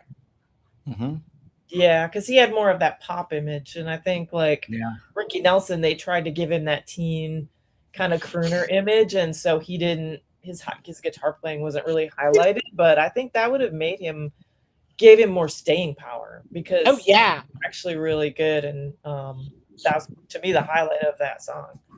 I tell you this, I tonight I'm gonna watch some more Rick Springfield videos from the early '80s. That guy was hot. Oh my god. Oh, he was. Oh, he was very hot. In the 80s. Oh my god. Moving right along. Stand By Me. I love that song. It's amazing. There are over 500 recorded versions of that song. I don't think I've heard like 498 of them. But this one is clearly the standout. Elvis has some great songs in here. Marie's the name of his latest flame. I actually love. I've always loved that song. Just a really cool beat on it. It's also got Floyd Kramer on the piano on that one as well. So does Surrender. And then Are You Lonesome Tonight, Elvis? That's also a beautiful song. That's a good one. Yeah, written in 1926, which I found surprising. So it's a pretty old song. Oh my god, I didn't know that. When he covered it, Yeah, I didn't know that. Song. Wow. So really cool there. God, does your chewing gum lose its flavor on the bedpost overnight? It does. Actually. That's hilarious. That's a great they had all these little novelty songs. That's one of the best ones. I'm surprised it's not higher. And this one, it's actually a cover of a song called Does the Spearmint Lose Its Flavor on the Bedpost Overnight? That was released in 1924. They had to change the name from Spearmint just for copyright, but that was pretty cool. Man, a Chubby Checker, that dude's just a one-trick pony. Like, twist now, let's twist again. Then he's got the pony. I feel like every one of his songs is like the same thing all over and over. Not that it's not catchy, but dude, come on, let's get something different going. Take 5 is fantastic. The Dave Brubeck Quartet, the instrumental, best jazz selling song of all time. And You Must Have Been a Beautiful Baby. Yeah, Bobby Darin. Bobby Darin's great. So. Thank you. Yeah. All right, those are the highlights. Yeah, you were. Yeah. Those are my highlights. Yeah, Please Stay by the Drifters. Yeah. It's decent. You Must Have Been a Beautiful Baby. Yes, that's another one. Let's see. I love Are You Lonesome Tonight by Elvis Presley. I think he does that song really, really well. I agree. Take 5 is a great one. Chubby Checker, Let's Twist Again. Let's see. What else did I see that I liked? Big Bang John is one that was popular by Jimmy Dean. San Antonio Rose, we're going to hear a different version of it, but there's several versions of San Antonio Rose out there. Let's see what Mama Said by the Shirelles. I know you guys skipped over that one, but I still like that one. That's the Mama said there'll be days like this. There'll be days like this. My mama said. That is not a bad song at all. No, it's a good song. I like it. There were actually a lot of covers of that song later on. Yeah. I think I want to say I want to say in the early '80s, there was a cover by, oh my God, what's the name of this band? It was a band of, there were like three models. I mean, literally runway models that were Really? Yeah. singing this. The Flirts, I think, what's the name of the band? Hmm. Yeah, Yeah. and they did a they did a cover of that. Must have been like '81, maybe '82. I think I So like the covers of their songs better than the originals. I don't I know know. I like the Simon's very originals, so wrong. I'm I like sorry, the Ryan. originals. Not me. You mentioned as the chewing gum loses flavor on the bedpost every night. Let's see, Pretty Little Angel Lies. I always like that one. yeah, I mean Um, that's good. That's a good song. Mhm. That is a good song. Yeah. I agree with Heather. Marie's the name of his latest flame. I love that song too. A lot of people like those oldies but goodies. That's another good one. That's kind of a Motown type stuff. Um, Spanish Harlem's a really pretty song by Benny King, and I absolutely adore Stand By Me. What I don't think gets talked about in Stand By Me is not just the song and Benny King's beautiful voice, but I love the classical instrumentational, the Yes. strings on that. Yeah. The Beautiful. string solo in that is just amazing. I love that aspect about it. I mean, that part of Stand By Me is probably my favorite part of the song because I love where the strings takes me while I'm listening to the song Mhm. because you don't hear enough strings and kind of rock and roll, and to hear that solo in that is just amazing. It's so beautiful. Beautiful. Ray Charles, 1 minute julep is not bad. And it seems like Pat Boone's always talking about a river. He's a moody river. Oh, this one is moody. Okay. The Letterman's "The Way You Look Tonight" is okay. There's some way better versions, like by Sinatra and stuff like that. But I want to acknowledge that. Yes. And then Mexico has been done by so many different artists, and we're going to Mhm. hear another artist that does it there. Um, "Surrender" by Elvis Presley. It shows his range. It's not my favorite Elvis song, but it does show that he has some really good vocal range. Mhm. Um, there's a Moon Out Tonight is okay. Hello, Mary Lou by Ricky Nelson. I like Ricky Nelson. I thought it was a good one. I think that they were trying to make him into kind of another, Elvis is popular with the ladies. They were trying to make Ricky Nelson into that. But Ricky Nelson also had some artistry and some talent. And, with his parents in the show, also, kind of did that. Runaround Sue is probably one of the best songs in this last set of 40, and it probably Runaround Sue probably should belong in the top 10. I'm Oh sorry. yeah. That song is Oh yeah. fantastic. Absolutely. And Mhm. what gets overlooked on some of these Dion's voice, but also I love the saxophone, and I miss Yes. the saxophone in some of these songs. And I think that the saxophone is just amazing on this. Um, Wes Cagle mentions, I love the string section in songs. It's the best thing Phil Spector did. Uh, Let It Be album, that version of The Long and Winding Road is great. Another song with great strings is So Tired by Ozzy Osbourne. So Yeah. is he earning his medal card back there, Heather? Well, I don't know. You know. I have to say two things at this point. Yeah. Um, Regardless of what you think about Phil Spector, I mean, his personal life was kind of screwed up. I mean, I understand, but when his professional life, Mhm. when he did do the arranging and the producing, I mean, he produced some of the very best music of this time period. Hmm. I mean, he really did. I mean, it is. It is. I mean, it's music that stands the test of time. Hmm. And that, a lot of that cannot be said to many of these songs. And something about Yeah. Elvis Presley, I believe he was eclipsed as a singer by many of the artists of the time period. Mm. However, he also played instruments. And I think that combination, excuse me, that combination of playing instruments and singing itself, I think he was in a unique position that made him stand out the way he has. Yeah. I can see where you say that. I think one of the things that Elvis did that was so good is he brought the blues and transitioned it to rock and roll. Yeah, And exactly. And he's from Tupelo, Mississippi. Mhm. So if you've ever been through Tupelo, it's like the backwater of the universe, which is sad. Which is like 2 hours from my house, but 2.5 hours maybe. But I mean, it is truly the backwater of the universe. But Yeah. the point is he was also a showman, which a lot of these other artists really are not. They're musicians first. Well, I think Presley was a showman first and then a musician.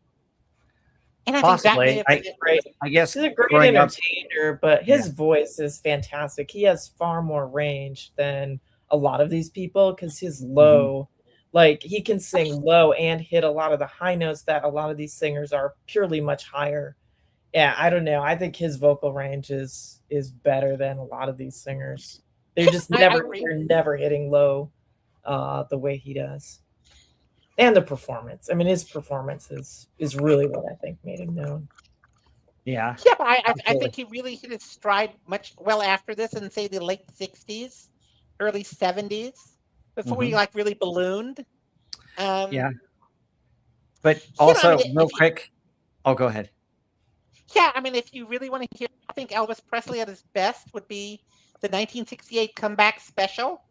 Now, yeah, that was great. Now there is a version of it where they really cleaned up the audio, and that is the one that I would recommend. It's on. I think you can get it on Blu-ray. It sounds amazing. Yes.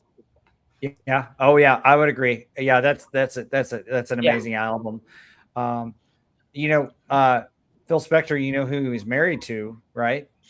Yeah, I mean the lady from the Ronnie, right? Ronnie from the Ronnie and the Ronettes. Right, exactly.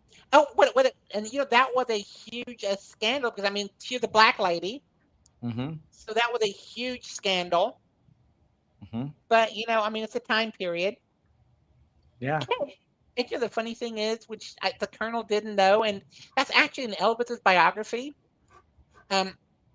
He actually dated some black ladies.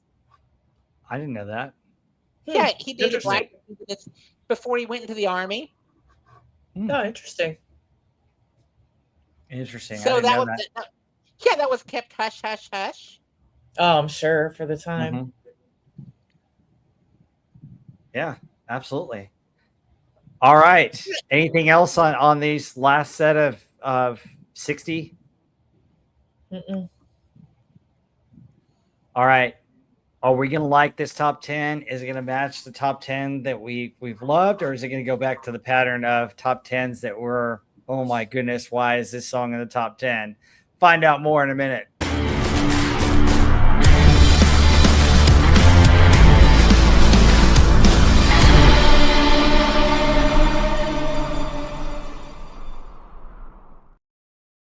Okay, top 10 of 1961 here.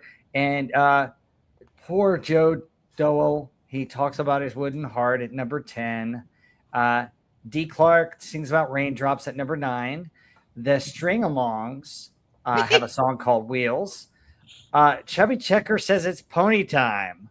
The Jive Five tell their true story. Del Shannon has a hit with Runaway. Crying by Roy Orbison comes in at number 4. Michael by the Highwaymen is at number 3. Patsy Cline, who we're going to talk about in a minute here, falls to pieces at number 2. And Bobby Lewis can't sleep because he's tossing and turning all night. All right, take it away. Who wants this crack at this top 10, ladies? Yeah, I'll tell you what, I'll take this one. Go Pepsi. I will take this one, and Kieran, I'm going to start out with a song that I really love, and I think it is the best song on here by far. It should have been number 1, and that is Del Shannon with Runaway. Folks, this song is absolutely spectacularly incredible. If you don't know it, my favorite crime drama from the 1980s is a crime story, and this song was the title song to the TV show, and it is just absolutely, when I listen to the song, I just picture the opening to Crime Story. It is. I mean, it just does it for me. I mean, it is a song of, I mean, it's of influence, of power. It is of love and decay. It is. I mean, it's just absolutely wonderful. So this should be number one. But some of the other But you were things going to on say here, Michael. yeah, some of the other things on here though are, oh my God, tossing and turning. No, I fall to pieces. I mean, she was in a car crash. Of course, she fell to pieces. The Highwaymen. No, crying by Roy Orbison. Yeah, I mean, it was okay. It was not great. My True Story. Forget it. Pony Time. You got to be kidding me. The Wheels by String Alongs. I mean, Wow. I mean, Raindrops. Raindrops is actually pretty good. Raindrops I can deal with. And The Wooden Heart. I don't think I've ever heard of that one. But yeah, I mean, for me, it's just, I mean, it's literally Runaway by Del Shannon. I adore that song. It is, in fact, if I had to take 1960 and 61 together, that would be the number one song of both years. Right there. Interesting. Yeah, the rest of the stuff. Yeah, I mean, okay, but. All right. Interesting take there, Agent Pepsi 1. So maybe 1 out of the 10 you're like. I think this is a good top 10, actually, for the most Me part. too. A few duds, a couple duds, but for the most part, I think it's good. Tossing and Turning, I like that. It's on American Graffiti soundtrack, Animal House soundtrack. It's kind of a staple of the era that you just identify. It's very identifiable with this time period, and I don't know. I think it's pretty good. Not like I listen to it over and over, but when it's on, I don't turn it off. I think it's a pretty good song. Fall to Pieces. I love Patsy Cline. I love her voice. This song, it was pretty slow to take off, but like once it got going, it became this huge crossover hit. I just think her phrasing, her cadence, what she can do with her voice is incredible. Whatever she sings. Roy Orbison, Crying. I like that song. I think it's one of his better songs. His voice fantastic on that one. Yeah, I agree. Runaway, Del Shannon. That's one of my favorite songs. Oh my God. I'd probably have it number one. Super cool. It just sounds so different with the little, the piano riff coming in the beginning, and it's got a little bit of the surfer sound, the cool little synthesizer bit in the middle. His voice was fantastic. I think that song just stands out as so unique sounding. It's kind of a cut above a lot of the songs that were popular in that era. I agree. The rest, I mean, Pony Time, Chubby Checker, that's what I'm saying. Like Twist, Now the Pony. Although you put that video on, man, that is funny. Like people dancing in it. It'll crack you up. Wooden Heart, the guy does a cover of Elvis, and I think Elvis's version is so much better. Elvis's version was on the GI Blues album in 1960, but was not actually released as a single. So I don't know. I didn't dig this version, and I think it's a really cute song. I liked it on GI Blues. I don't know why you would cover that. Seemed kind of odd. Yeah, Raindrops was okay. It's got kind of a cool sounding guitar in it. Reminds me a little bit of the Surfer guitar, pretty kind of instrumental, but maybe singing was too high. Just didn't really speak to me. Yeah, the rest is okay. I overall, it's not a bad top 10 because I think it has some really good stuff on there. Yeah, I think half of it is really good. The rest of it's not so good. So you guys both would smash the Wooden Heart, and I would too. I just don't like that version of it. You're right, Heather. I think Elvis is better. I like D. Clark's Raindrops. I think that's a pretty song. I don't know if it belongs in the top 10, but I think it's a pretty song. The String Alongs, Wheels. I heard that it's mostly an instrumental. It's okay, but I don't know if I'd have it up here. Pony Time by Chubby Checker. So I have this problem with this song. Okay, so this is getting get into a weird situation here, but I no. went to a certain school in Fort Worth whose mascot is a horned frog, and the school in Dallas, their mascot is the stupid Mustangs, and they call themselves the Ponies sometimes. And the word "pony time" reminds me of that horrible school in Dallas that is our rival that I hate. So sorry, Chubby Checker. I know you're trying to make a dance song, but don't say anything about pony time because it reminds me of their stupid pony up crap and their stupid the less talk about a football rivalry. That's an odd take. Yeah, it's an odd take. But the pony time reminds me of SMU. I don't know why. Oh Lord. Oh, what? This is for saying about me in the chat, Agent Pepsi. What? Run around Rob? Jeez. My True Story was an odd song. It's okay, but I just don't, I agree with you guys. Runaway should probably be the number one song on here. I think it's great. Roy Orbison's song Crying is beautiful. I remember in Sunday school singing Michael Row Your Boat Ashore. But I don't know why it's a number 3 song. It's a gospel song, and I get it, and it's got kind of a pretty melody folksy tune to it, but I don't know why it's number 3 on this list. I don't understand. I guess I don't know why it's there. I Fall to Pieces is right there at number 2, and I think that's where it belongs. I love Patsy Cline, and I think this is one of her signature songs. I think it's a beautiful song. It's gorgeous, and her voice is just amazing on it. What a coincidence that she gets into a car wreck right before it becomes the number 1 song at that point. That's just amazing. Tossing and Turning by Bobby Lewis is such a catchy song. And you're right, Heather, it's on all the soundtracks. So yeah, about half of these are good, which makes it a good top 10 list. But some of them are just, why is that song in the top 10? So, yeah. But any other thoughts on our list before we talk about our albums we love? Yeah, I mean, there's a lot there. There was one thing I do want to say. A lot of these songs have been covered again, and some of the covers are actually much better. But the one for Del Shannon, Runaway, he did a cover, and I want to say it was from the, oh my God, was it early 70s? Again, these are on YouTube. You can see them on YouTube, and he gives up his.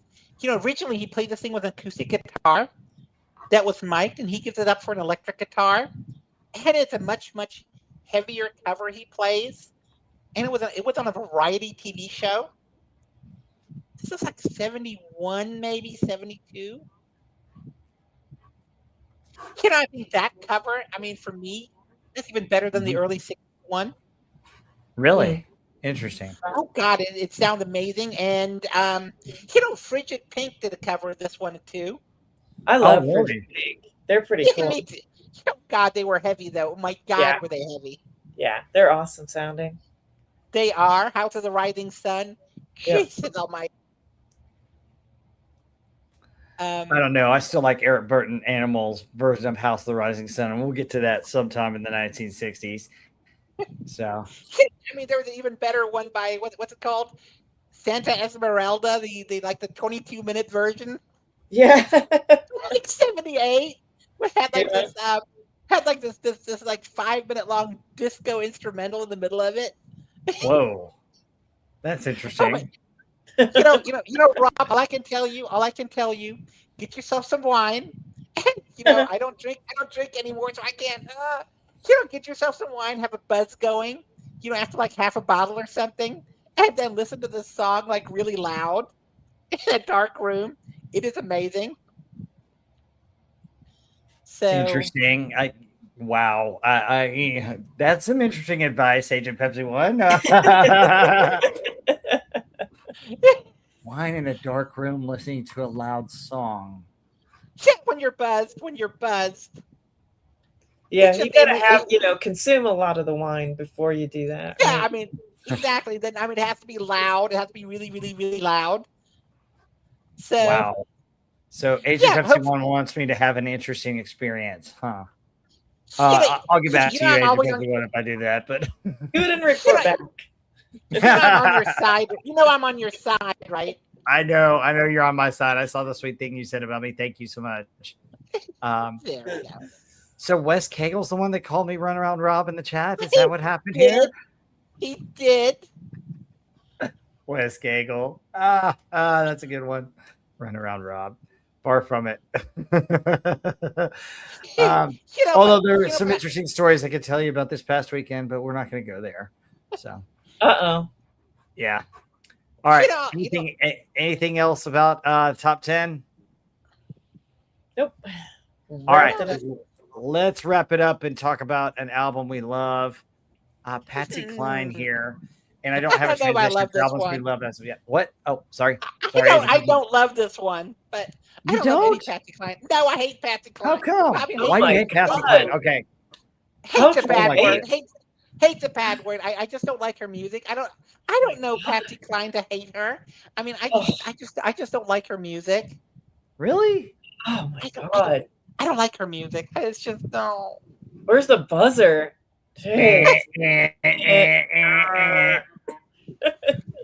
Get the big buzzer for that one. Oh my goodness, Agent Pepsi One. Come on. You know, Patsy Cline was classic, and she was one of the crossover artists that was great. And unfortunately, we lost way too soon.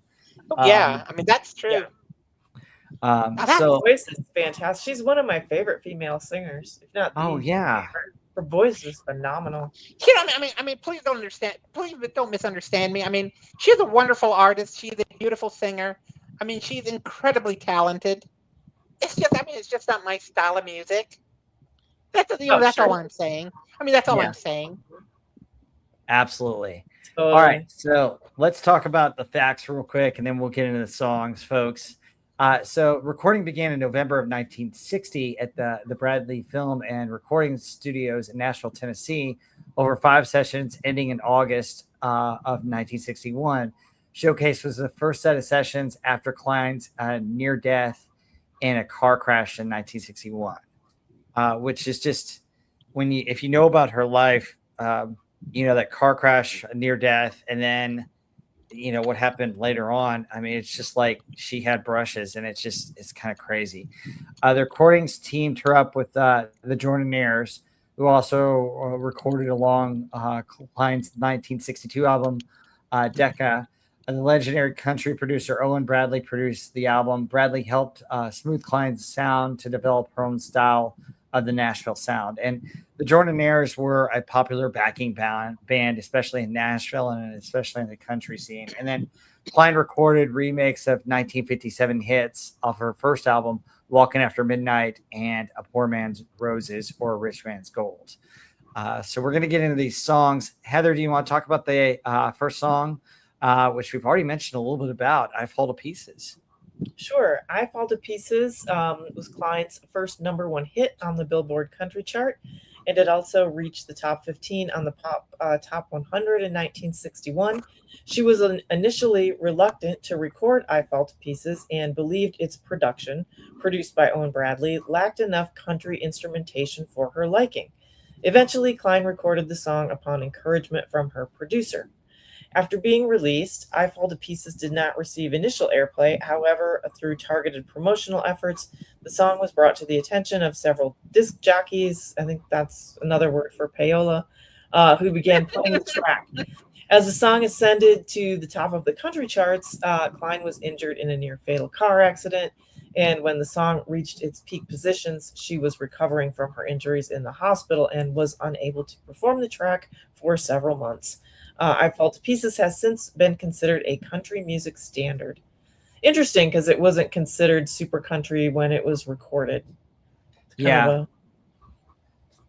Absolutely, it wasn't. I just love her vocal on it. I mean, it's just so pretty. I mean, especially if you hear it on a record version with the record clicks and pops. It's just a beautiful song, I think. And I've heard a friend who's a really good singer do it for like a karaoke idol, and she nailed it. And it's just I just think I Fall to Pieces is just a pretty song. Yeah, I just some of the words that little things that she does with her voice, like the variance she puts in it, Mhm. like even just singing time and it just, I mean, just incredible what she can do with her voice. Just love Yes. her singing. I love her. I mean, I'm not a big country music fan, but I absolutely love her singing. Yeah. All right, Age of Pepsi 1, you want to talk about fooling around? Absolutely, I'm fooling around with She's this the song by. fooling around. Hey, don't remind me of the late '90s or the 2000s. Fooling around. Wow, we're going to have an Age of Pepsi 1 confidential here sometime and have her tell stories. There was a time I had two boyfriends at once, but that has to remain secret. Yeah. But that was a dangerous time. Um, Living dangerously. We've very at been the there. time. Um, yeah, fooling around with the Buck Owens song. It was a bigger hit for Buck Owens. Again, just like Heather, I'm not a country fan. There are a few country songs that I really like, but all told, I am not at all a country music fan. Um, my students ask me all the time what kind of music I listen to, and they assume that I listen to country music. Hmm. It's just an assumption they make, and I tell them that country music is like hot pokers in my ear canal. But So the version of this song that's on this album though is not country sounding at all, which is odd No. because like the version of it that's on like another greatest hits compilation that I have is very country sounding, but this one's kind of like a mambo calypso kind of a Yeah. 60s sound to it. It was interesting. I was like this is a lot different than because I normally listen to like this like 4 CD hits compilation that I have of hers right, than individual albums. Totally different version. I mean, it's the music, it's like a completely different song. It's wild. something I do know is that Patsy Cline recorded several versions of her songs Mm, that Yes, they interesting. sounded did. differently. Well, what they It's were like trying to do is go ahead. I was going to say it's like oh God, what's the name of that band that Kenny Rogers was in? In the late '60s. It was called the. I can't think of it right now. And it was a song about it was a song about being like on a being high on drugs where he pushes his soul down a hole or something like that. And if you listen to the song from the What condition my 68, condition it was in? yeah, that's it right there. And when you listen to the song, the original from like '68, it's completely different than when they performed it in '72, '73. The '73 version does not sound very good. The '68 version, it's bright, it's sunny, and the '73 version is just very dark and dreary. And it's the same thing with Patsy Cline and some of her, Hmm. her Interesting. re-recordings. At least to me. Well, But Interesting. okay, so I disagree a little bit with that. What Patsy Cline was trying to do is, she was a country artist, but she was trying to cross over. So they yeah, did that's different what I was versions going and to say. different takes because she was hitting both the country charts and the pop charts. And, you had several crossover artists during this time. Elvis was doing similar things because you had Elvis on the country charts as well with some of his songs. Right. Um, so, but Elvis didn't have to redo some of his songs to make it sound more country. He was perfect the way he was, but she was crossing over into different genres, and you see that. There's one particular friend that we have that talks about another modern artist that kind of crossed over to both, but we will not name her at this point.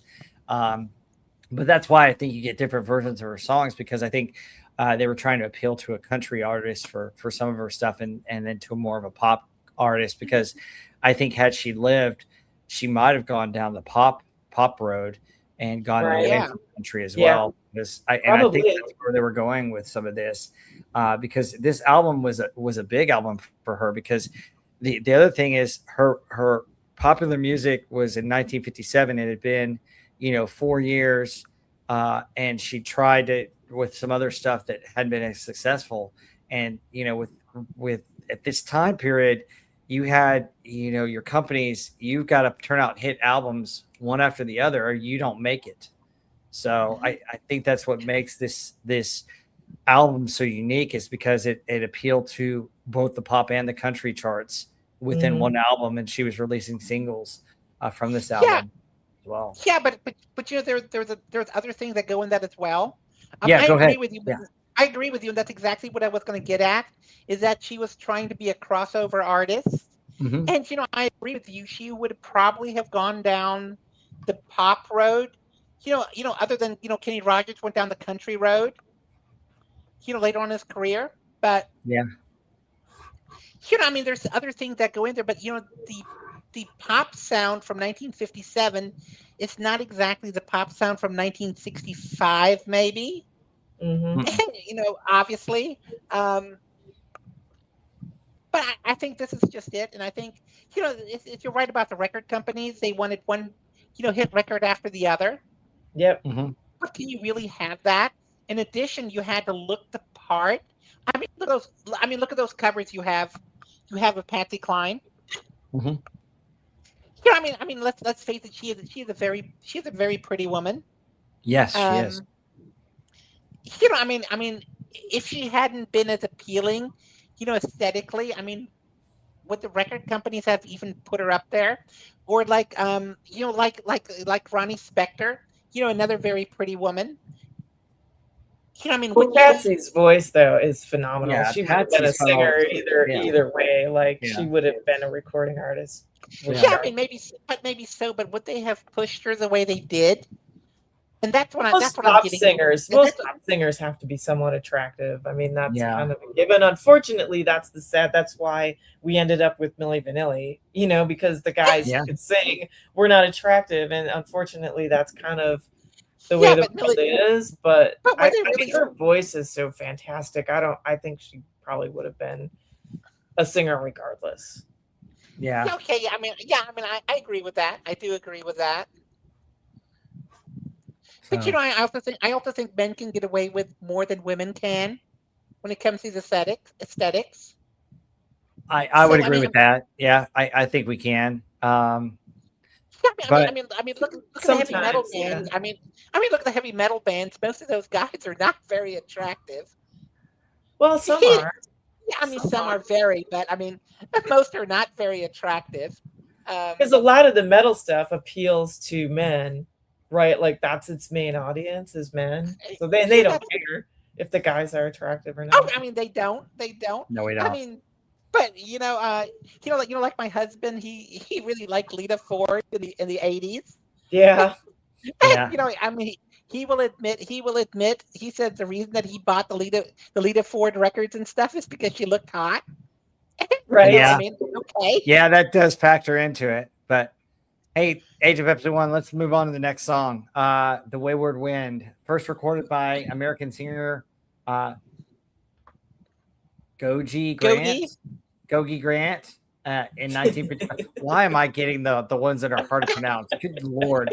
Just say Mr. Grant. Just say Mr. Grant. Yes, Mr. Grant in 1955 and then released in 1956. Grant's version reached number one on both the Cashbox chart and remained number one for 5 weeks, and the Billboard charts remaining at number one for 6 weeks, ending Elvis Presley's 7-week run at number one with Heartbreak Hotel. The Wayward Wind.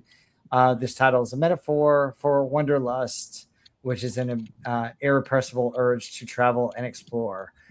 This further emphasized by describing it as restless wind. Interesting. Yeah, I love that song. Pretty song. Yeah, it's a pretty song. I think it's a pretty slower song. It's got kind of a cool kind of beat to it, like a western beat to it. I like it a lot. Very pretty. Yeah. I like the message of it too. South of the Border is a popular song describing a trip to Mexico, written by Jimmy Kennedy and Michael Carr. It was originally released in 1939. Wow. With many versions following, including the film of the same name, sung by Gene Autry. Sung by multiple artists, including Sinatra, Mel Torme, Sam Cooke, Dean Martin, Fats Domino, Herb Alpert, Bing Crosby, Chuck Berry, and Don McLean, and Willie Nelson. It's a popular song, South of the Border. It's a good one. Yeah, I love that song. There's so many different versions of it. I think Yeah. Kroner sing it a little bit better, but it was interesting to hear Patsy Cline's version of it. She can kind of sing those crooner type songs that are usually men sing because she has such a low voice, which is, I mean, she has a huge range, which is what I love about her voice, that she can actually sing all the lower notes and she's not always singing that high pitch, because I don't really like high pitched voices. So I love the kind of her sweet spot is a little bit lower. And she's able to do a lot of those songs that you normally would get like a Sinatra doing. Yeah. Oh, yeah. Because she has such range. Yeah. Oh, I agree. I agree. Yeah. All right. Hey, Age of Pepsi 1, you want the next one? Or did you want to talk about the... I will take the next one, but I do want to say something. Hey, Heather, write this down. There is a Daria Zarazanova, I think is her name. I mean, she sings Soldier of Fortune. You know what the Deep Purple song. Mm-hmm. Yeah, I mean, and she had a voice that can drop into that range. Oh, makes it okay. sound right. Zarazanova? Yeah, Daria Zarazanova. Okay. She's from a Ukrainian cover band called No Apology. Okay. Yeah, I mean, it's on YouTube. Actually, I'm just going to send you the link. I'm just going to send you the link to that. Okay. So The band is called No Apology. No Apology. Interesting. Yeah, when you spoke about that vocal range, where she can do that crooner type of music. Mm-hmm. I mean, this lady can do that as well because she has that range to do it. I mean, she can hit all the high notes, and then she can hit all these incredible low notes as well. Oh, cool. I mean, just absolutely beautiful. Yeah, I mean, the song here is "I Love You." I love you so much it hurts. Thank you, Age of Pepsi 1. I didn't know you cared so much. I do actually. Yeah, I do. I love you so much it hurts, Rob. I mean, it's just. I mean, this song hit by Floyd Tillman. The song's lyrics describe the singer's devotion to his lover, and he loves her so much it hurts him. He's afraid to go to bed at night, afraid of losing her. He's afraid he wants to hold her forever. Of course, reversed when Cline sings it. And many other artists covered it. I mean, this is actually a really nice song. Yes. Mm-hmm. Yeah, it is. It's a very pretty song. Yeah. I mean, it's a little. Oh. It gets into this like psychotic area there. Desperate. It's very desperate, but very much so clingy. But I don't know, if I guess if you were in love with someone, you wanted them to feel that way about you, it would be great. Yeah, but if you didn't, then it would be scary. It really depends on where you stand on it. So yeah, but, I mean, it's absolutely. It's like with my Steven. I mean, that's how I feel about him actually. Mm-hmm. I mean, I know. Cool. I don't. That's awesome. I don't want him to leave, and I don't want. What I'm saying? I don't want him to go out of the house. But when he does, and yeah. I mean, it's just. I think when you love somebody, really love somebody. Yeah. I think this is just exactly it. Mm-hmm. Yeah. Can we do the next one as well? Seven Lonely Days. I'll do that one. Okay. It was originally recorded by Georgia Gibbs with an orchestra conducted by Glenn Orser and the Yale Brothers Choir in December 1952 and released in February 1953. It peaked at number 5 in the U.S. charts. So a lot of these songs are remakes of other songs that other artists have done. But I think, the thing about Patsy Cline is that she had such range and such a vocal, dexterity that these songs, she could make them her own and they stand out with her. And this is a pretty song too. I don't think there's a bad song on this album. I listened to it when I was like, oh wow, this is a really nice album. So yeah, it's a really good album. I think it was pretty common back then, especially in this country, in the Nashville era and the Grand Ole Opry, that everyone covered the same songs. Mm-hmm. It felt like, I feel like, and even, like Sinatra and that group, they all did their version of these same kind of hit songs. So it's not uncommon for that day.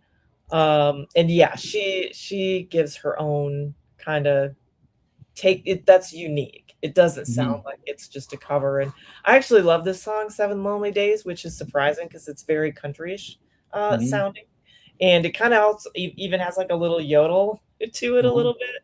But yeah, it's a great song. It's one of my favorite ones. I just think her singing, like some of these songs, I was like, I don't know, would I like them with a different singer? Would I think it was good, or do I just like love her voice so much that it makes me think the song is good? Um, I'm not sure which one it is, but yeah, I love this whole album too. Yeah. All right. Anything else about the side one before we flip it over to do side two, Heather? Nope. Side two. First song on side two is Crazy, which got to be the standout on this album. One of her standout signature songs. It was written by Willie Nelson. It was actually popularized by Patsy Cline in 1961. Nelson wrote the song while living in Houston, working for Pappy Daly's Label D Records. He was also a radio DJ and performed in clubs. Klein's version is considered a country music standard, and in 1996,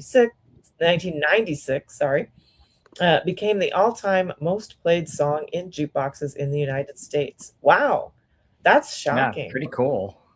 Very cool.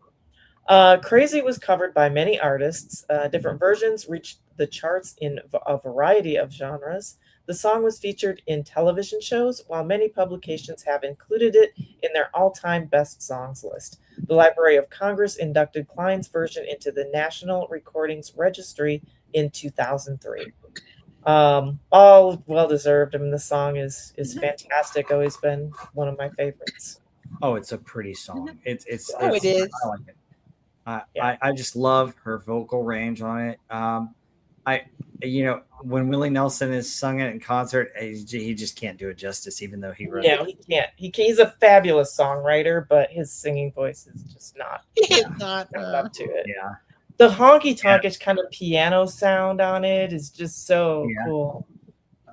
Yeah. Her voice is incredible on there. And honestly, I think this is one of the songs. It could be sung by a male or female, but I think it sounds better coming from a female. Yeah, I do too. I agree. So, yeah. All right, Pepsi, you want the next one? Yeah, San Antonio Rose. Those of you that don't know, San Antonio is actually a pretty city. Yes, it is. I like San Antonio. The areas north of that are actually gorgeous. San Antonio Rose is a swing instrumental introduced in late 1938 by Bob Willis and his Texas Playboys. Oh my God. Okay. Oh Jesus. Yeah, Bob Willis and the Texas Playboys were big in Texas, and this is before the magazine, folks. So. Oh, okay. So not the same thing. No, not the same thing at all. that magazine wasn't made until like the 1960s anyway. But like Bob Willis and the Texas Playboys they meant something different back then. So this isn't like the Hugh Hefner. No. Hugh Hefner band. No. Okay. I hate to say it. I have never heard of Bob Willis and his Texas Playboys. Just a band, right? The Playboys are just his music. Yeah, I mean, I've never heard. Now, San Antonio Rose, I've heard the instrumental. It's actually, I never associated it with Patsy Cline, but it's really nice. It's really, really nice. So, I mean, all right. I mean, that's good, different change of very much so. All right, the next song is called True Love. It's a Cole Porter song that was published in 1956. The song was introduced by Bing Crosby and Grace Kelly in the musical film High Society. True Love was nominated for an Academy Award for Best Original Song. Kelly's contribution on the record is relatively minor, duetting with Crosby on only the final chorus for that one. Nonetheless, the single was co-credited to her originally. It's been performed by various artists, and I think Patsy Cline does a great version of it. Yeah, I think so too. It's a beautiful song. I love her version. Yeah, I mean, not much to say about that one. It's one of those just kind of timeless, pretty songs. Good Yeah. cover. Yeah, it is very much so. And then Heather, you're getting all the popular Patsy Cline songs on this All one. right, I love "Walking After Midnight." It's a re-recorded version, written by Alan Block and Don Hecht. The song was originally given to pop singer Kay Starr, but her label rejected it. The song was left unused until Hecht rediscovered it when writing for Four Star Records. Later recorded by American country music singer Patsy Cline in November 1956 and released as a single in February the following year. Originally, Cline was not fond of Walking After Midnight. Wow. But making a compromise with her label, she recorded it. In January 1957, Cline performed the song on an episode of the CBS television program Arthur Godfrey's Talent Scouts. It garnered I don't know. It garnered a strong response from viewers, so was rushed released as a single on February 11th, 1957. Walking After Midnight became Cline's major hit single, reaching number 2 on the Billboard Country Music Chart and number 12 on the pop chart. Although the song was her only hit until 1961, the single version sold over 1 million copies and is often included on authoritative lists of the all-time greatest songs in country music. It is. I love Walking After Midnight. Such a fun song. Kind of got the little galloping beat, and it's. I guess it's a kind of a lonely heartbreak song, but it's still kind of upbeat and cool. I love it. Yeah, I mean, I had no idea that this was a re-recorded version. But when it came to that television program, isn't there a host on? I want to say it was like Fox News by the name of Arthur Godfrey. He does like a. Wasn't that him? He can't be that. He cannot be that old though. He cannot be that old. It's gotta be a It's gotta be something else. I mean, Jesus. I mean, that's who I thought of. That's who I thought of when it came to Arthur Godfrey's Talent Scouts. I mean, oh my God, this guy is old. But yeah, Walking After Midnight is such a pretty song, though. I like it. I mean, for it to be included on this album with "I Fall to Pieces" and and "Crazy," oh my gosh, wow, probably her 3 best songs right there. Right. Yeah. All right, Pepsi, tell us about the next one. The next one is going to be "A Poor Man's Roses" or "A Rich Man's Gold." Yeah,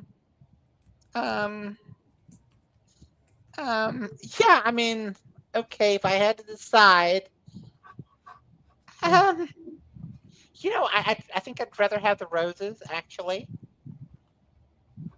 I think I'd have the roses rather than the gold, but that's just me. It was written by Bob Hillard, the lyricist, and Milton D. Lugg. The song was popular by both Patsy Cline and Patti Page, of all things. Interesting. Patti Page. I mean, that is interesting. And it was recorded in stereo, by the way, in stereo. Okay. I guess that was a big thing in 1961. Yeah, it was. I got a stereo, folks. Stereo was a real big thing in 1961. Huge. Most recordings were still mono. They didn't really have the technology down yet to do stereo recording. So, yeah, it was a huge deal. Yeah, I guess I'll never show them my stereo then, but okay. They might faint. It was released on the flip side of her single "Walking After Midnight." The song reached number 14 on the most played country and western by jockeys chart of the year for Cline. Yeah, I mean, but just think of this. I mean, this is that question you have. A poor man's roses or a rich man's gold. It's about true love. Yeah. Mm-hmm. It's about true love, and if you have true love, you really don't care about the gold. Mm-hmm. Yeah, I really agree. Don't care about the gold. I agree. Yeah. Yeah, I mean, feels like my husband. I wouldn't trade him for the world. I really wouldn't. Mm-hmm. He's not a rich guy, but I would not trade him. So I'll take the roses every time. Yeah, definitely beautiful song and great. I love the concept of it. Yeah, and I like the string arrangement on The it too. string arrangement, It's yeah, really it's pretty. fantastic. So, all right, and this brings us to the last song on the album. A perfect 12 songs on this album. Have You Ever Been Lonely? Have You Ever Been Blue? Is the name of the song. Most familiar version of Have You Ever Been Lonely is an electronically created duet featuring country music singers Jim Reeves and Patsy Cline, both who died in separate plane crashes, which is sad. Wow. Cline died in a plane crash in 1963 on her way back home to Nashville. Reeves died in 1964, and they never recorded together during their lifetimes. In 1961, both singers recorded their own solo versions of the song and released it in two various albums. So Patsy Cline on this one, and then Jim Reeves on another one. In 1981, 20 years after this song was recorded by Patsy Cline, Owen Bradley, who was Cline's original producer, lifted their solo vocal performances off the original stereo tapes, synchronized them, and recorded a brand new backing track. The song was released in the fall of 1981, and in January 1982 became a number 5 hit on the Billboard Hot Country Singles Chart and a number 1 hit on the RPM Magazine Country Singles Chart.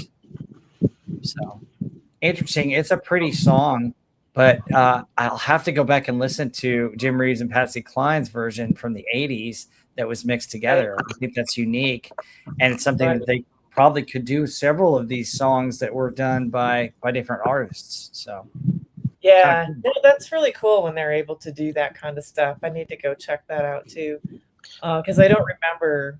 I mean, I don't really remember hearing it at the time, but I love the song. It's very pretty. Not necessarily one that I associate with her as much, but a really pretty song. Mm-hmm. Yeah, absolutely. All right. And we're coming to the end of our show. Thank you guys so much for being here. AJ Pepsi One, do you have anything that you want to plug? Yeah, I mean, to plug again, please check out my YouTube channel. I am still putting up stuff, still writing my fan fiction called Project Clementine Pennyfeather. Please check into that. Also, please watch a lot of stuff on Rob's channel. Mine is not monetized. I'm not going to have it monetized, but I want Rob to get monetized. So please check there, and I would appreciate you subbing to my channel. You can find me on YouTube under Agent Pepsi One. Yeah, or type in Project Clementine Pennyfeather. You'll find that too. It's more of a retro channel. And if you like fan fiction written in psychological realism, that's it for you. So that's what I have, and I'm just going to enjoy my summer. I'm about to take another road trip coming up. Yeah, my husband has to burn some vacation time before he loses it. So that's what we're going to do. Very cool. All right, Heather, you're not a YouTuber, but you're a wrench. So you want to talk about some of our friends? I am a wrench on Doomcock's channel. That would be Overlord DVD. I'm a guest on the panel on Wednesday nights on Pop Culture Breakdown, 7:30 Central. What are you doing, Rob? You're like, look, it's swinging back and forth. That's a cool. Show you guys Doomcock, but very cool. I like that with the flag. That's nice. Nice touch. I like it. Yeah. So Wednesday nights, Pop Culture Breakdown, 7:30 Central. I don't know the movie this week. What is it? So there's an unofficial movie of the week. We got it. Doomcock approved it, but I don't know if there's going to be any back and forth on it. But it's going to be. It hasn't been officially announced, so I guess I could say what it is. I don't think it'll matter. Bet probably coming out with it today. Bet hasn't put it out yet. He probably will today, though, right? Yeah, he will today. But it's going to be a definitely a summer movie. It stars Tom Berenger, Charlie Sheen, and Corbin Burnson. It's a comedy, but it's also another genre of film. I'll see if Heather can guess it. I can't. I hate guessing shit. Just tell me what it is. Major League. What? Major League. Oh, I'm Major League. No. Major League, yes. Okay. Major League. Where Charlie Sheen's like the crazy pitcher. Yes. He gets like angry and stuff. Is that the Yes. one? Okay. Yes. I haven't seen that in ages. Yeah. Interesting. Okay. All right, That's Major League. And then anyway, I'm a wrench on Friday nights on Friday Night Frolics, also on Overlord DVD's channel. So come hang out. Always love hanging out with you guys there, here, anywhere, wherever it is. And glad to see you all, and good night. Here's Ragnar and Callie to say good night. You can see the tail wagging. He's wagging you good night. And then for Hi, me, everyone. folks, next week or this week, I'll try and drop a video. I haven't decided what I'm going to do yet. But yeah, we got Pop Culture Breakdown, or we're doing Major League, or it could be another one if they decide to change it last minute. But and then Friday Night Frolics. But next week, Heather and I are going to try and be back. We're thinking about a Western. We'll decide on it probably tonight, and then we'll tell you coming up soon. And then look for some other stuff on my channel. Next month, we got the 4th of July, and we'll have another episode of Masters of the Air, and then we're going to do 1962 at some point. So stay tuned to my channel. But folks, want to say thank you so much for being here. Please leave a like, subscribe. Please add additional comments after we go. So when this channel will get some hits, and hopefully I'll get monetized soon. Anyway, thanks for being here, folks. Take care. Have a great evening. Bye-bye. Next one. Bye. Good night. Bye. Bye. Bye.